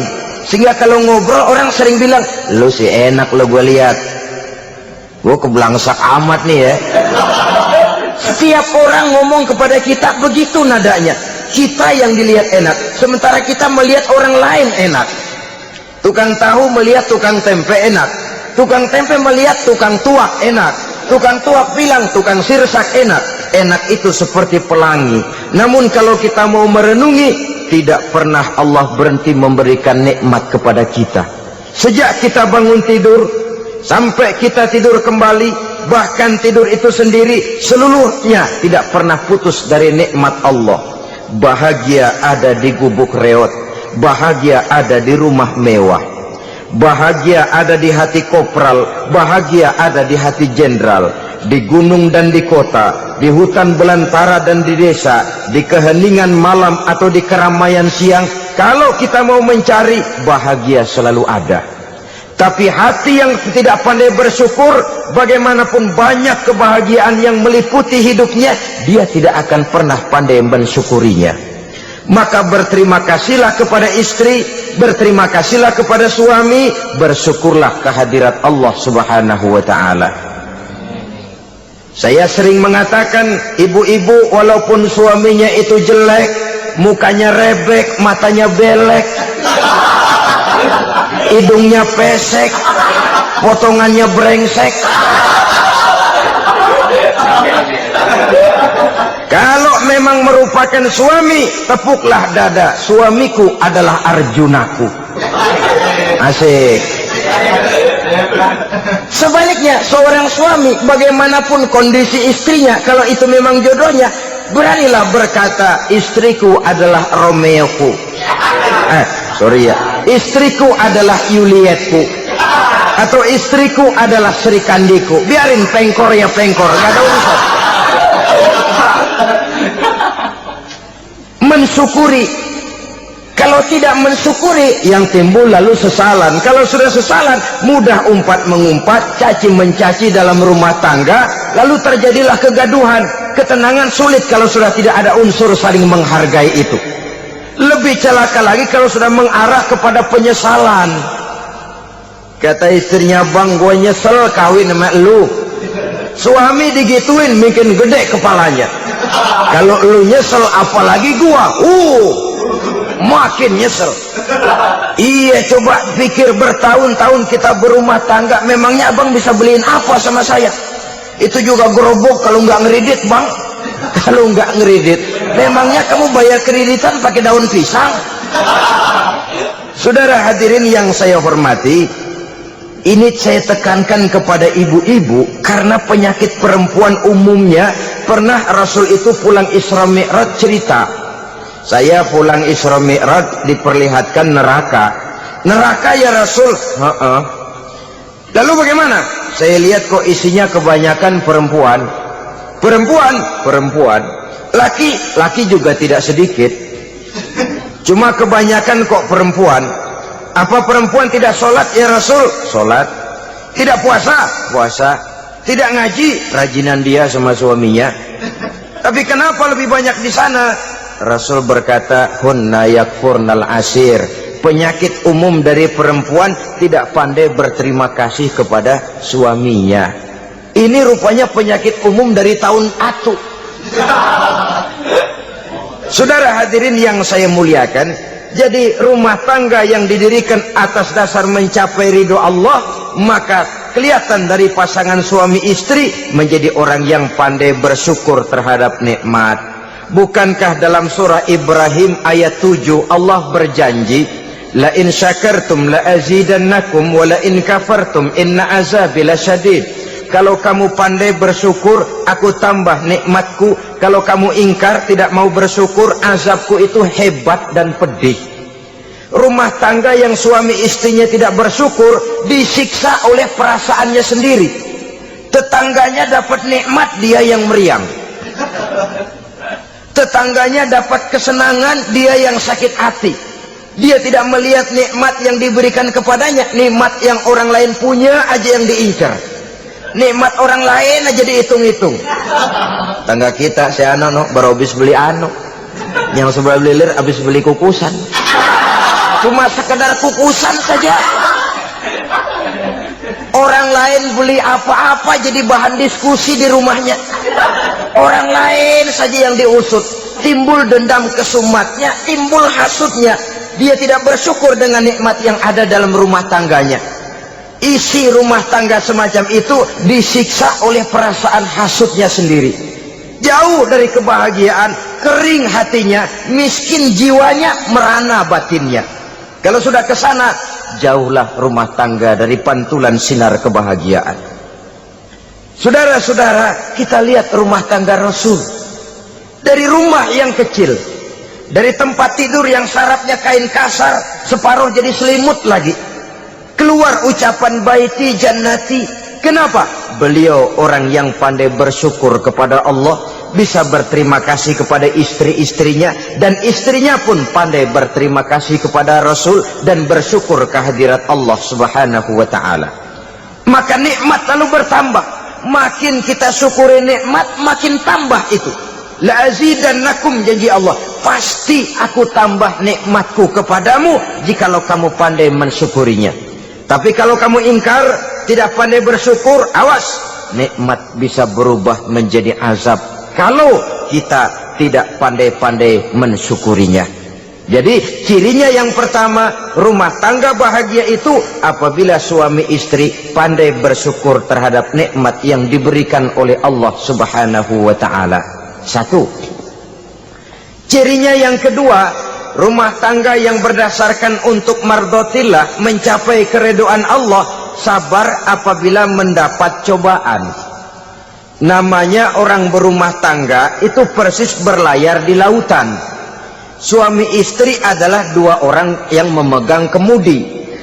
Kalau berlayar ombak tenang, angin bertiup sepoi-sepoi basah, lalu bila malam datang bulan bersinar, bintang gemintang gemerlapan, berlayar memang nikmat. Tapi satu saat angin puting beliung bertiup, gelombang menggunung, halilintar menyambar, kemudian petir berkilat. Kalau pada saat itu suami mau ngalor, istri mau ngidul, alamat perahu patah di tengah jalan, kandas di lautan sebelum sampai ke pantai yang akan ditujunya. Oleh karenanya perlu kekompakan. Maka sejak awal seharusnya dalam membina rumah tangga yang bahagia itu lebih baik bicara yang pahit-pahit saja, supaya terjadi kesamaan langkah apabila menghadapi kesulitan dan cobaan. Sabar apabila mendapat cobaan. Rumah tangga seperti kapal di lautan tadi tidak akan sunyi dari hantaman gelombang, tidak akan sepi dari tiupan angin topan, dari kilatan petir, dari sambaran halilintar. Baik suami, baik istri harus sabar menghadapi kesulitan. Kadang kesulitan dari segi ekonomi, kadang kesulitan dari segi mengarahkan dan mendidik anak-anak, kadang kesulitan karena banyak orang yang hasut dengan kita, kadang kesulitan berbagai macamlah yang menyebabkan kesulitan. Rumah tangga yang bertujuan mencapai ridho Allah sabar menghadapi segala macam kesulitan. Saudara-saudara kaum muslimin rahimakumullah, kesulitan adalah bagian daripada perjalanan hidup. Siapa orangnya yang tidak pernah menemukan kesulitan dalam kehidupan? Rasanya hampir tidak ada. Dan memang kesulitan bukan untuk ditakuti, kesulitan justru untuk diatasi, dicarikan jalan keluarnya. Begitulah suami istri yang bertujuan mencari ridho Allah. Manakala suami berada dalam kesulitan, istri mencarikan jalan keluar atau berusaha memberikan jalan keluar. Sebaliknya manakala istri dalam kesulitan, suami bisa mencarikan jalan keluarnya. Sabar dalam menghadapi segala macam kesulitan. Dalam surah Luqman ayat 17, Allah Subhanahu wa ta'ala berfirman, wasbir ala ma asabak inna dzalika min azmil umur, dan bersabarlah terhadap apapun yang menimpa kamu, bersabarlah terhadap segala kesulitan yang kamu hadapi, karena sesungguhnya yang demikian itu merupakan sebagian dari perkara-perkara yang telah ditetapkan oleh Allah Subhanahu wa ta'ala. Saudara-saudara kaum muslimin yang berbahagia, kunci sabar sesungguhnya terletak pada keyakinan bahwa segala sesuatu berasal dari Allah dan segalanya akan kembali kepada Allah Subhanahu wa ta'ala. Rumah tangga yang sabar di dalam menghadapi kesulitan-kesulitan biasanya akan lebih mudah mencari jalan keluar. Tapi kalau sedikit kesulitan datang, kita tertimpa oleh kepanikan, oleh kegelisahan, dan oleh ketakutan yang tidak beralasan, maka kesulitan itu bukan saja tidak dapat diatasi, malah rasanya akan menjadi semakin besar di dalam kehidupan kita. Tidak ada rumah tangga yang tidak pernah berhadapan dengan kesulitan, bagaimanapun besarnya rumah tangga itu. Itulah sebabnya kita memerlukan orang lain. Hidup berumah tangga itu seperti orang punya mata. Kalau mata kita kelilipan, kalau mata orang lain kelilipan, gampang kita tiup. Tapi kalau mata kita sendiri yang kena kelilipan, tentu kita memerlukan orang lain untuk meniupnya. Oleh karenanya, suami istri harus saling mencarikan jalan keluarnya. Walaupun kerjanya berbeda, suaminya pergi mencari nafkah, istrinya berdoa di rumah. Kalau perlu melakukan sholat duha, mendoakan agar usaha suaminya dimudahkan, dan begitu selanjutnya. Sehingga dengan adanya kebersamaan, walaupun tidak selalu bersama-sama, maka masing-masing melaksanakan tugas dengan tenang dan merasa yang satu berbuat untuk kepentingan yang lain. Inilah cirinya yang kedua, sabar bila mendapat dan berhadapan dengan segala macam kesulitan. Kadang orang mendapat kesulitan itu berkeluh kesah. Bukan berkeluh kesah, tapi mencari jalan keluar dan mengambil hikmah yang ada di dalamnya apa. Karena bukan kemudahan, kesulitan yang membuat orang dewasa. Bukan kemudahan, tapi kesulitan yang membuat orang berpikir, dinamis, kreatif. Kalau seluruh jalan yang kita tempuh mudah saja, gampang saja, rasanya monoton kita ini. Kehilangan dinamika dalam perjuangan. Kesulitan yang membuat orang matang, kesulitan yang menempa kepribadian untuk lebih dewasa menghadapi bahtera kehidupan, membuat pandangan makin arif, wawasan makin luas, dan analisa semakin tajam. Sama saja dalam hidup. Sesungguhnya pujian sering menjadi racun, dan caci maki kalau kita tanggapi secara positif sering membuat kita makin dewasa. Jarang orang berpikir kalau dipuji, tapi baru dia merenung dan mencari diri setelah dicaci maki dan dikritik habis-habisan. Walaupun watak umum manusia senang dipuji, marah kalau dicaci maki. Biasanya kalau ketemu cewek cakep, kita bilang, kamu cakep deh. Dia paling bilang, ah abang bisa aja. Walaupun dia bilang, ah abang bisa aja, hidungnya mah tetap mekar. Senang kalau dipuji, itu kecenderungan manusia. Marah kalau dicaci maki, marah kalau dikritik. Tapi sesungguhnya pujian sering jadi racun, caci maki sering jadi obat. Orang takut minum obat karena pahitnya, padahal efeknya itu akan lebih memberikan kesehatan kepadanya. Orang takut menghadapi kritik, orang takut dan tidak ingin dicaci maki, padahal itulah yang sesungguhnya menjadi cambuk kalau tidak dia salah tanggap, menjadi sugesti yang mendorong dia lebih maju lagi. Karena memang bukan pujian, tapi caci maki dan kritik yang membuat kita makin berpikir tajam. Jadi rumah tangga yang berhadapan dengan kesulitan demi kesulitan, biasanya kalau ditanggapi dengan sabar akan makin mengokohkan fondasi rumah tangga itu sendiri. Tapi kalau kesulitan dihadapi dengan tidak sabar, lalu mencari jalan pintas, kesulitan ekonomi, kebetulan istrinya cakep, istrinya disuruh ngojek. Dah lo ngojek aja deh, gua nungguin setoran dah. Suami tapak di rumah. Saudara hadirin yang saya muliakan, buat sepintas memang mendatangkan materi itu, mengatasi kesulitan ekonomi, tapi apakah bahagia?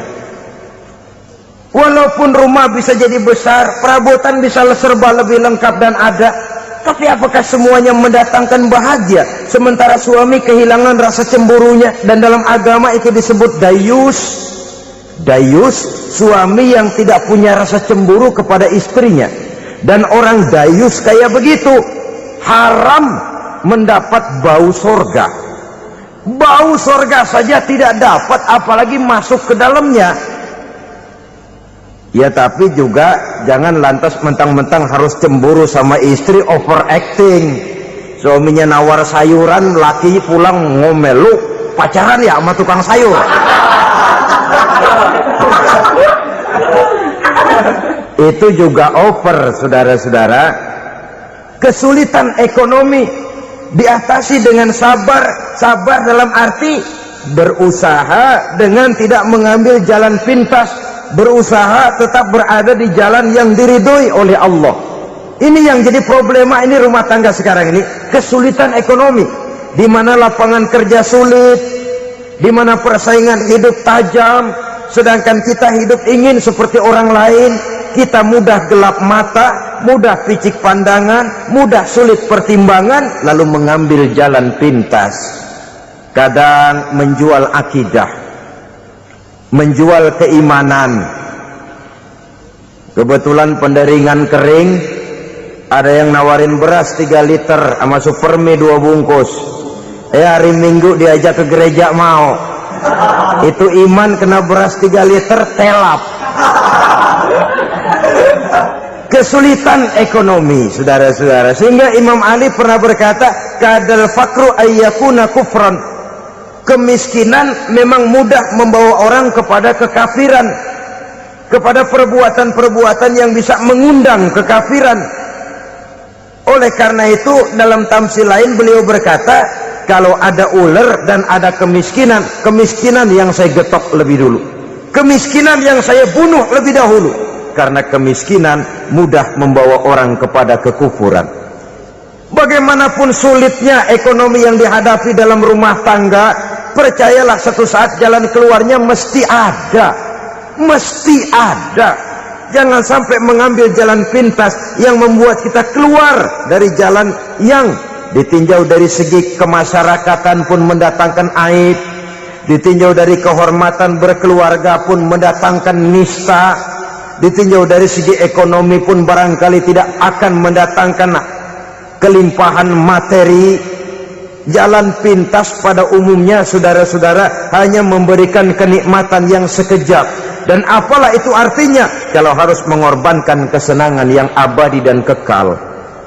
Kadang-kadang mengorbankan anaknya sendiri, anaknya dikomersilkan.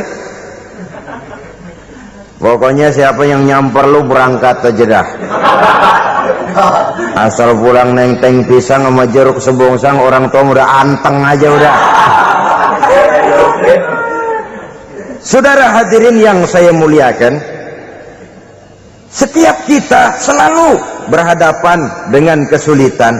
Karena itu rumah tangga yang bertujuan mencapai mardhatillah, mereka sabar dalam menghadapi kesulitan. Tidak ada beras, puasa saja, puasa sunnah. Puasa sunnah, lapar tapi ada pahalanya. Daripada tidak puasa lalu ngegerundel, brengsek Tuhan, gue sembahyang melulu lapar juga. Sudah lapar tidak berpahala. Bukankah Rasulullah sendiri kalau pulang ke rumah Aisyah lalu berkata, ya Humairah, ada makanan hari ini? Ada makanan yang enggak ada bang? Alhamdulillah, kalau begitu saya puasa. pulang dari mana-mana, perut lapar, mau makan tidak ada makanan, bukan marah, bukan ngamuk, puasa. Maka boleh puasa sunnah, niatnya udah siang, jam 10, jam 11, asal dari pagi belum makan apa-apa. Niatnya jam 10, sah, dengan catatan dari pagi belum makan apa-apa. Jangan sudah sepiring setengah baru niat, itu lain. Itu ngojek namanya itu. Pengertian dalam kesulitan. Satu malam beliau pulang dari masjid agak larut. Habis ngajar banyak yang bertanya, ketuk pintu, Assalamualaikum, Assalamualaikum. 3 kali beliau memberi salam, tidak ada jawaban, tidak dibukakan pintu. Rupanya istri beliau lelah bekerja di waktu siang, tidurnya pules benar. Marahkah Rasul? Tidak, beliau gelar sorban, tidur di depan pintu. Asraful anbiya wal mursalin ini, Rasul termulia ini, karena menghargai istrinya, tidur di depan pintu. Sampai Aisyah bangun sepertiga malam, terkejut buka pintu, suaminya ada di depan pintu. Beliau bangunkan. Ketika dibangunkan, Rasul lebih dulu berkata, maaf sayang, saya pulang terlambat. Sudah nggak dibukain pintu, tidur di depan, dibangunin, beliau duluan yang minta maaf. Pengertian. Kalau emosi, memang nggak dibukain pintu, tidur di depan. Begitu dibukain, yang enak kita tunjuk jidatnya.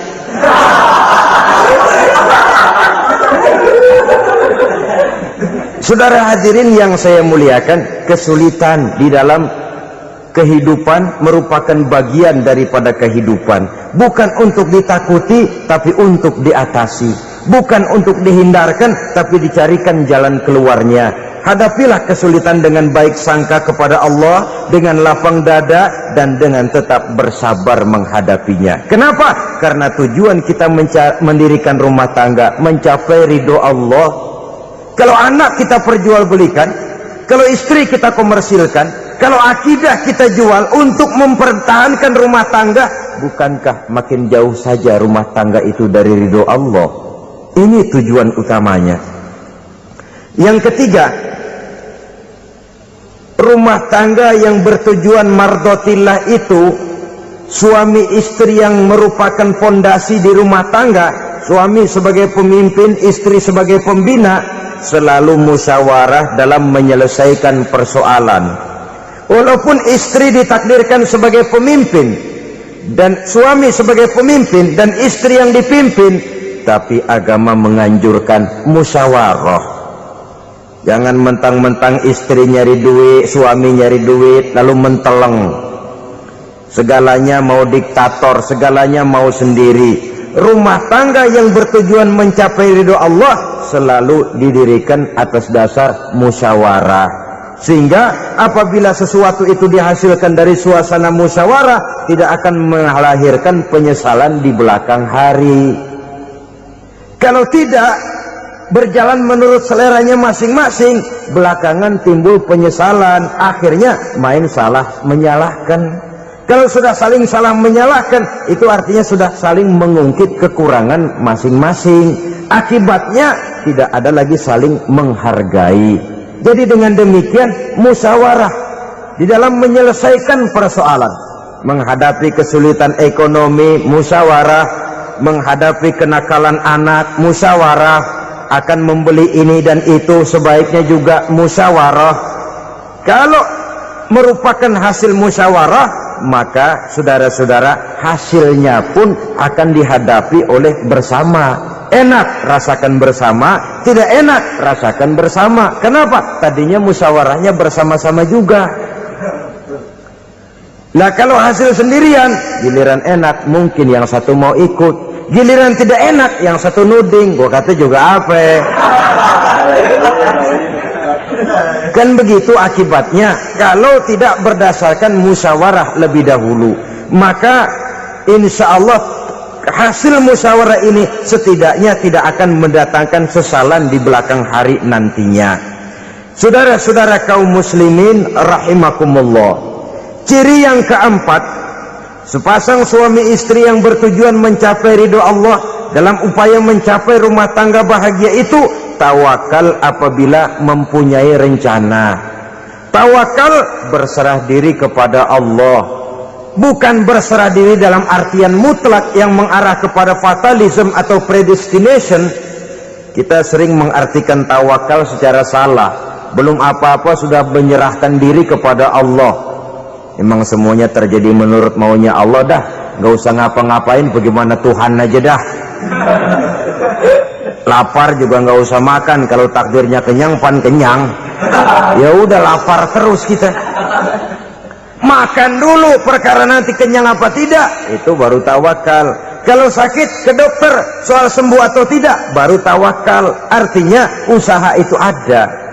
Setelah suami berusaha, istri berusaha, selebihnya tawakal. Apa perlunya tawakal? Apabila berhasil tidak lupa daratan, apabila berhasil tidak lupa diri, apabila gagal tidak putus asa. Sehingga dengan demikian dari tawakal ini lahirlah pondasi yang kokoh membina rumah tangga yang bahagia dalam upaya mencapai keridhaan daripada Allah Subhanahu wa taala. Apapun yang kita laksanakan di rumah tangga, tujuan intinya tetap untuk mencapai keridhaan Allah.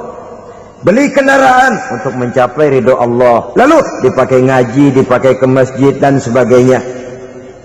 Beli peralatan rumah tangga untuk mencapai ridho Allah, mendidik anak untuk mencapai ridho Allah, membantu keluarga untuk mencapai ridho Allah, dan begitu selanjutnya. Tawakal apabila mempunyai rencana. Kemudian cirinya yang kelima, suami istri yang bertujuan mencapai ridho Allah selalu mempererat silaturahmi. Sebab seperti sudah saya sampaikan pada pertemuan terdahulu, dalam berumah tangga itu ada orang tua, ada mertua. Itu cuma perbedaan istilah, tapi hakikatnya adalah sama. Jangan karena perbedaan istilah lalu menyebabkan kita berbeda sikap. Kalau sudah berbeda sikap, tentu akan melahirkan perasaan yang tidak simpatik. Sebaiknya suami istri kalau sudah berumah tangga, jadikanlah orang tua tempat cerita yang enak saja. Yang tidak enak telan berdua, yang pahit rasakan berdua, kesusahan dan kesulitan atasi berdua. Giliran enak ngomong sama orang tua, giliran senang cerita sama mertua. Sekarang kan kita balik, kalau lagi senang duitnya banyak, anteng di rumah, kalem aja. Tapi lalu waktu susah, waktu susah, cerita kepada orang tuanya, cerita kepada mertuanya. Lalu kapan kita mau menyenangkan orang tua? Sudahlah mereka susah mendidik kita di waktu kecil, membesarkan kita, melakukan segala macam pengorbanan. Demi setelah kita berumah tangga, kesulitan rumah tangga kita tumpahkan juga kepada mereka. Pererat silaturahmi dan usahakan agar seluruh keluarga hanya menjadi tempat kita cerita yang enak-enak saja. Istilah sehari-harinya, kalau di rumah kita makan sama sayur bayam, keluar rumah diem, malah seluitan. Tetangga tanya, lu makan kayaknya enak banget sama sih, daging ayam.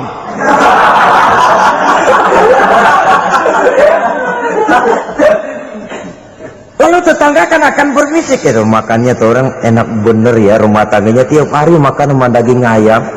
Biarlah paling kurang itu jadi doa, daripada kita makan sama kangkung lalu ribut ngomel di mana-mana. Gua kesel banget sama bini gua. Di warung ceritanya lagi. Kenapa? Saban sari gue direbusin kangkung mulu. Brengsek. Di warung cerita ada RT, ada RW. Gara-gara makan sama kangkung se-RT tahu. Akhirnya mungkin kalau kita berangkat orang hitung dari jauhan. Lihat, kangkung liwat.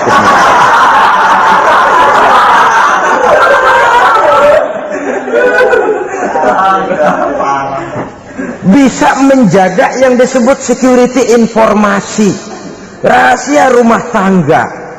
Bahkan pernah saya berikan contoh karena ingin menghargai.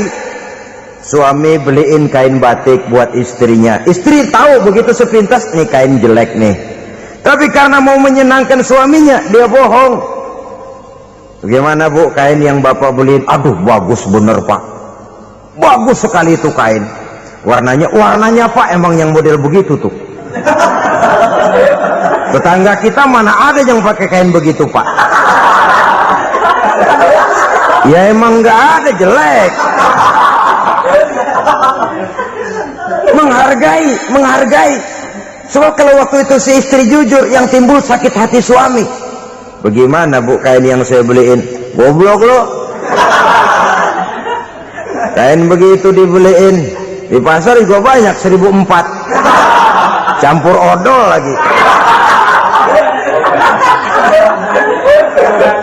Sudahlah, suami punya niat baik, sampai rumah digoblok-goblokin, tidak ada lagi rasa saling menghargainya. Begitu pentingnya mempererat silaturahmi ini, sampai Nabi berpesan, isnani la yanzurullahu ilaihima yaumal qiyamah qati'ur rahim wa jarus su'. Ada dua golongan manusia yang di akhirat nanti tidak akan dilihat oleh Allah, tidak akan diopeni oleh Allah, didiemin aja. Siapa mereka? Pertama, orang yang suka memutuskan silaturahmi. Yang kedua, tetangga yang jahat dengan tetangganya. Dua golongan manusia ini, pemutus silaturahmi, kemudian juga tetangga yang jahat dengan tetangganya, ini tidak akan dipandang oleh Allah di hari akhirat nanti. Jadi pererat silaturahmi, sebab kita ini zon politikan, makhluk yang bermasyarakat, yang tidak bisa hidup sendirian. Setiap kita memerlukan orang lain. Kita disebut kaya karena ada yang miskin, kita disebut alim karena ada yang awam, kita disebut berkuasa karena ada rakyat jelata. Tanpa rakyat tidak ada penguasa, tanpa yang miskin tidak ada orang kaya. Kalau tidak ada yang jelek, siapa yang bilang cakep? Karena ngimbangi. Saudara hadirin, atas dasar ini mestinya kita selalu bersyukur dalam segala posisi, tidak lalu salah terima kepada karunia yang diberikan Allah kepada kita. Saudara hadirin yang saya hormati, pererat silaturahmi, jadikan orang-orang tua kita tempat kita cerita yang enak-enak saja. Yang tidak enak, telan sendiri, usahakan sendiri, carikan jalan keluarnya sendiri. Setidaknya ya diam sajalah. Kalau belum bisa membalas budi baik orang tua, setidaknya jangan menyakiti hati orang tua kita. Sudah lelah dan payah dia mengasuh kita, membesarkan kita, merawat kita, demi setelah kita berumah tangga, seluruh kesulitan kita bawa lagi kepadanya. Karena itu buat para istri juga ini perhatian. Kalau dimarahi suami, jangan cepat-cepat pulang ke rumah orang tuanya. Nggak boleh diomelin dikit, main buntal aja. Gua pulang dah, pulang. Sampai sana cerita habis-habisan, dikucek kejelekan suaminya. Nanti 2-3 hari balik aja lagi, kan nggak lucu jadinya. Saudara hadirin, begitu juga suami mencaci maki habis istrinya, 2-3 hari baik aja lagi. Konyol, istrinya sudah dicaci maki habis-habisan, dijeleki leluhur-leluhurnya, 2-3 hari baik lagi, mesraan lagi. Kata bininya dalam hati, gua lu jelekin juga, lu pakai juga, kayak.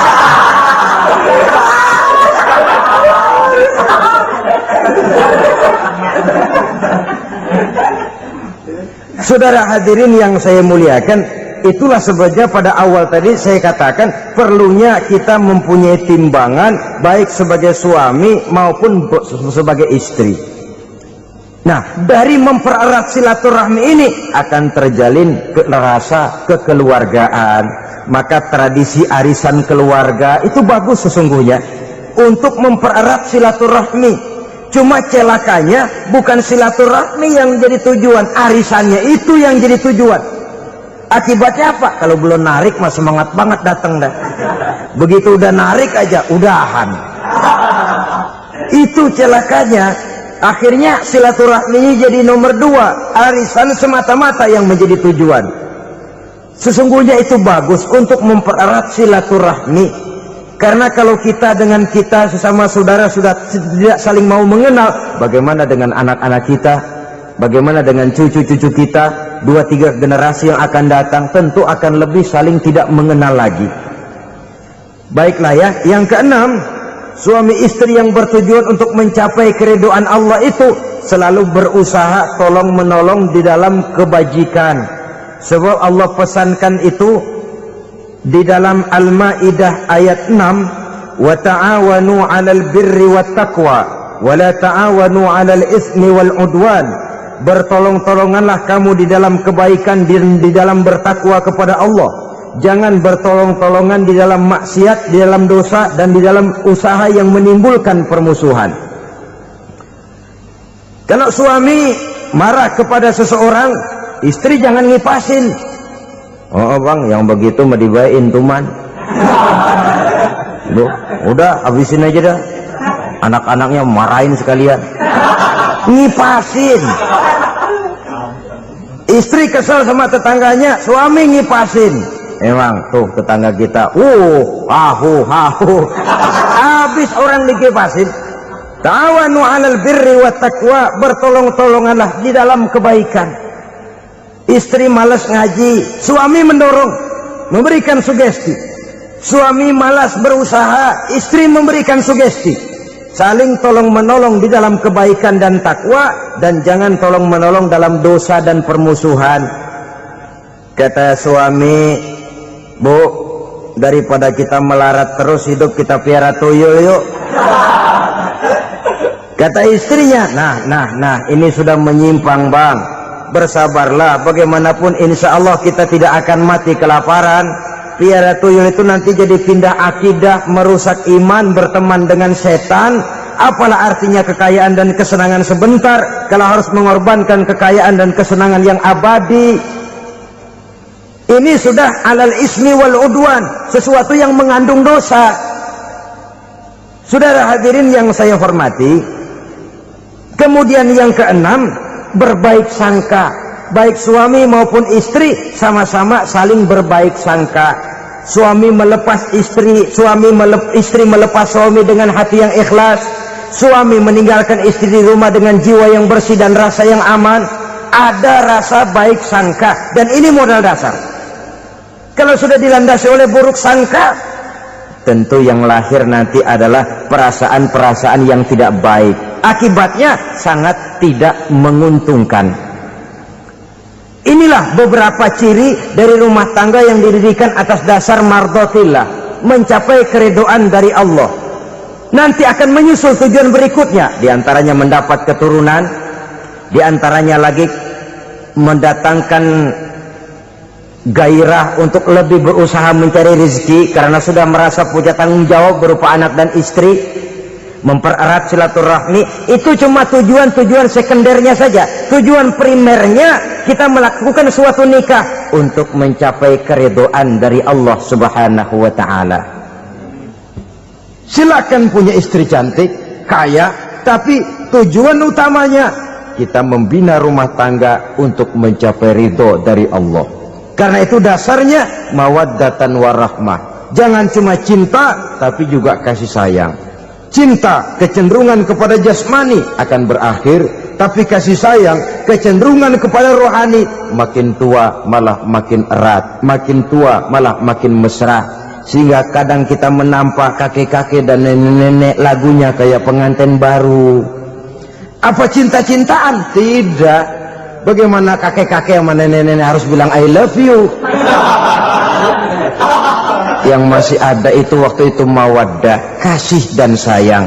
Itu yang akan kekal, itu yang akan abadi. Tanpa materi orang sulit untuk bahagia, tapi materi semata bukan jaminan orang untuk bahagia. Nah, ciri yang terakhir dari rumah tangga yang bertujuan mencapai ridho Allah, sinar agama kelihatan di dalamnya. Baik suami maupun istri sama-sama orang yang taat melaksanakan ajaran agama. Saudara, mudah-mudahan walaupun singkat dapat menjadi sumbangan moral dalam kita mewujudkan rumah tangga yang bahagia menurut contoh yang diberikan oleh Rasulullah Shallallahu Alaihi Wasallam. Terima kasih atas perhatian saudara. Mohon maaf atas segala kekurangan. Usikum wa nafsi bitaqwallah. Wassalamualaikum warahmatullahi wabarakatuh.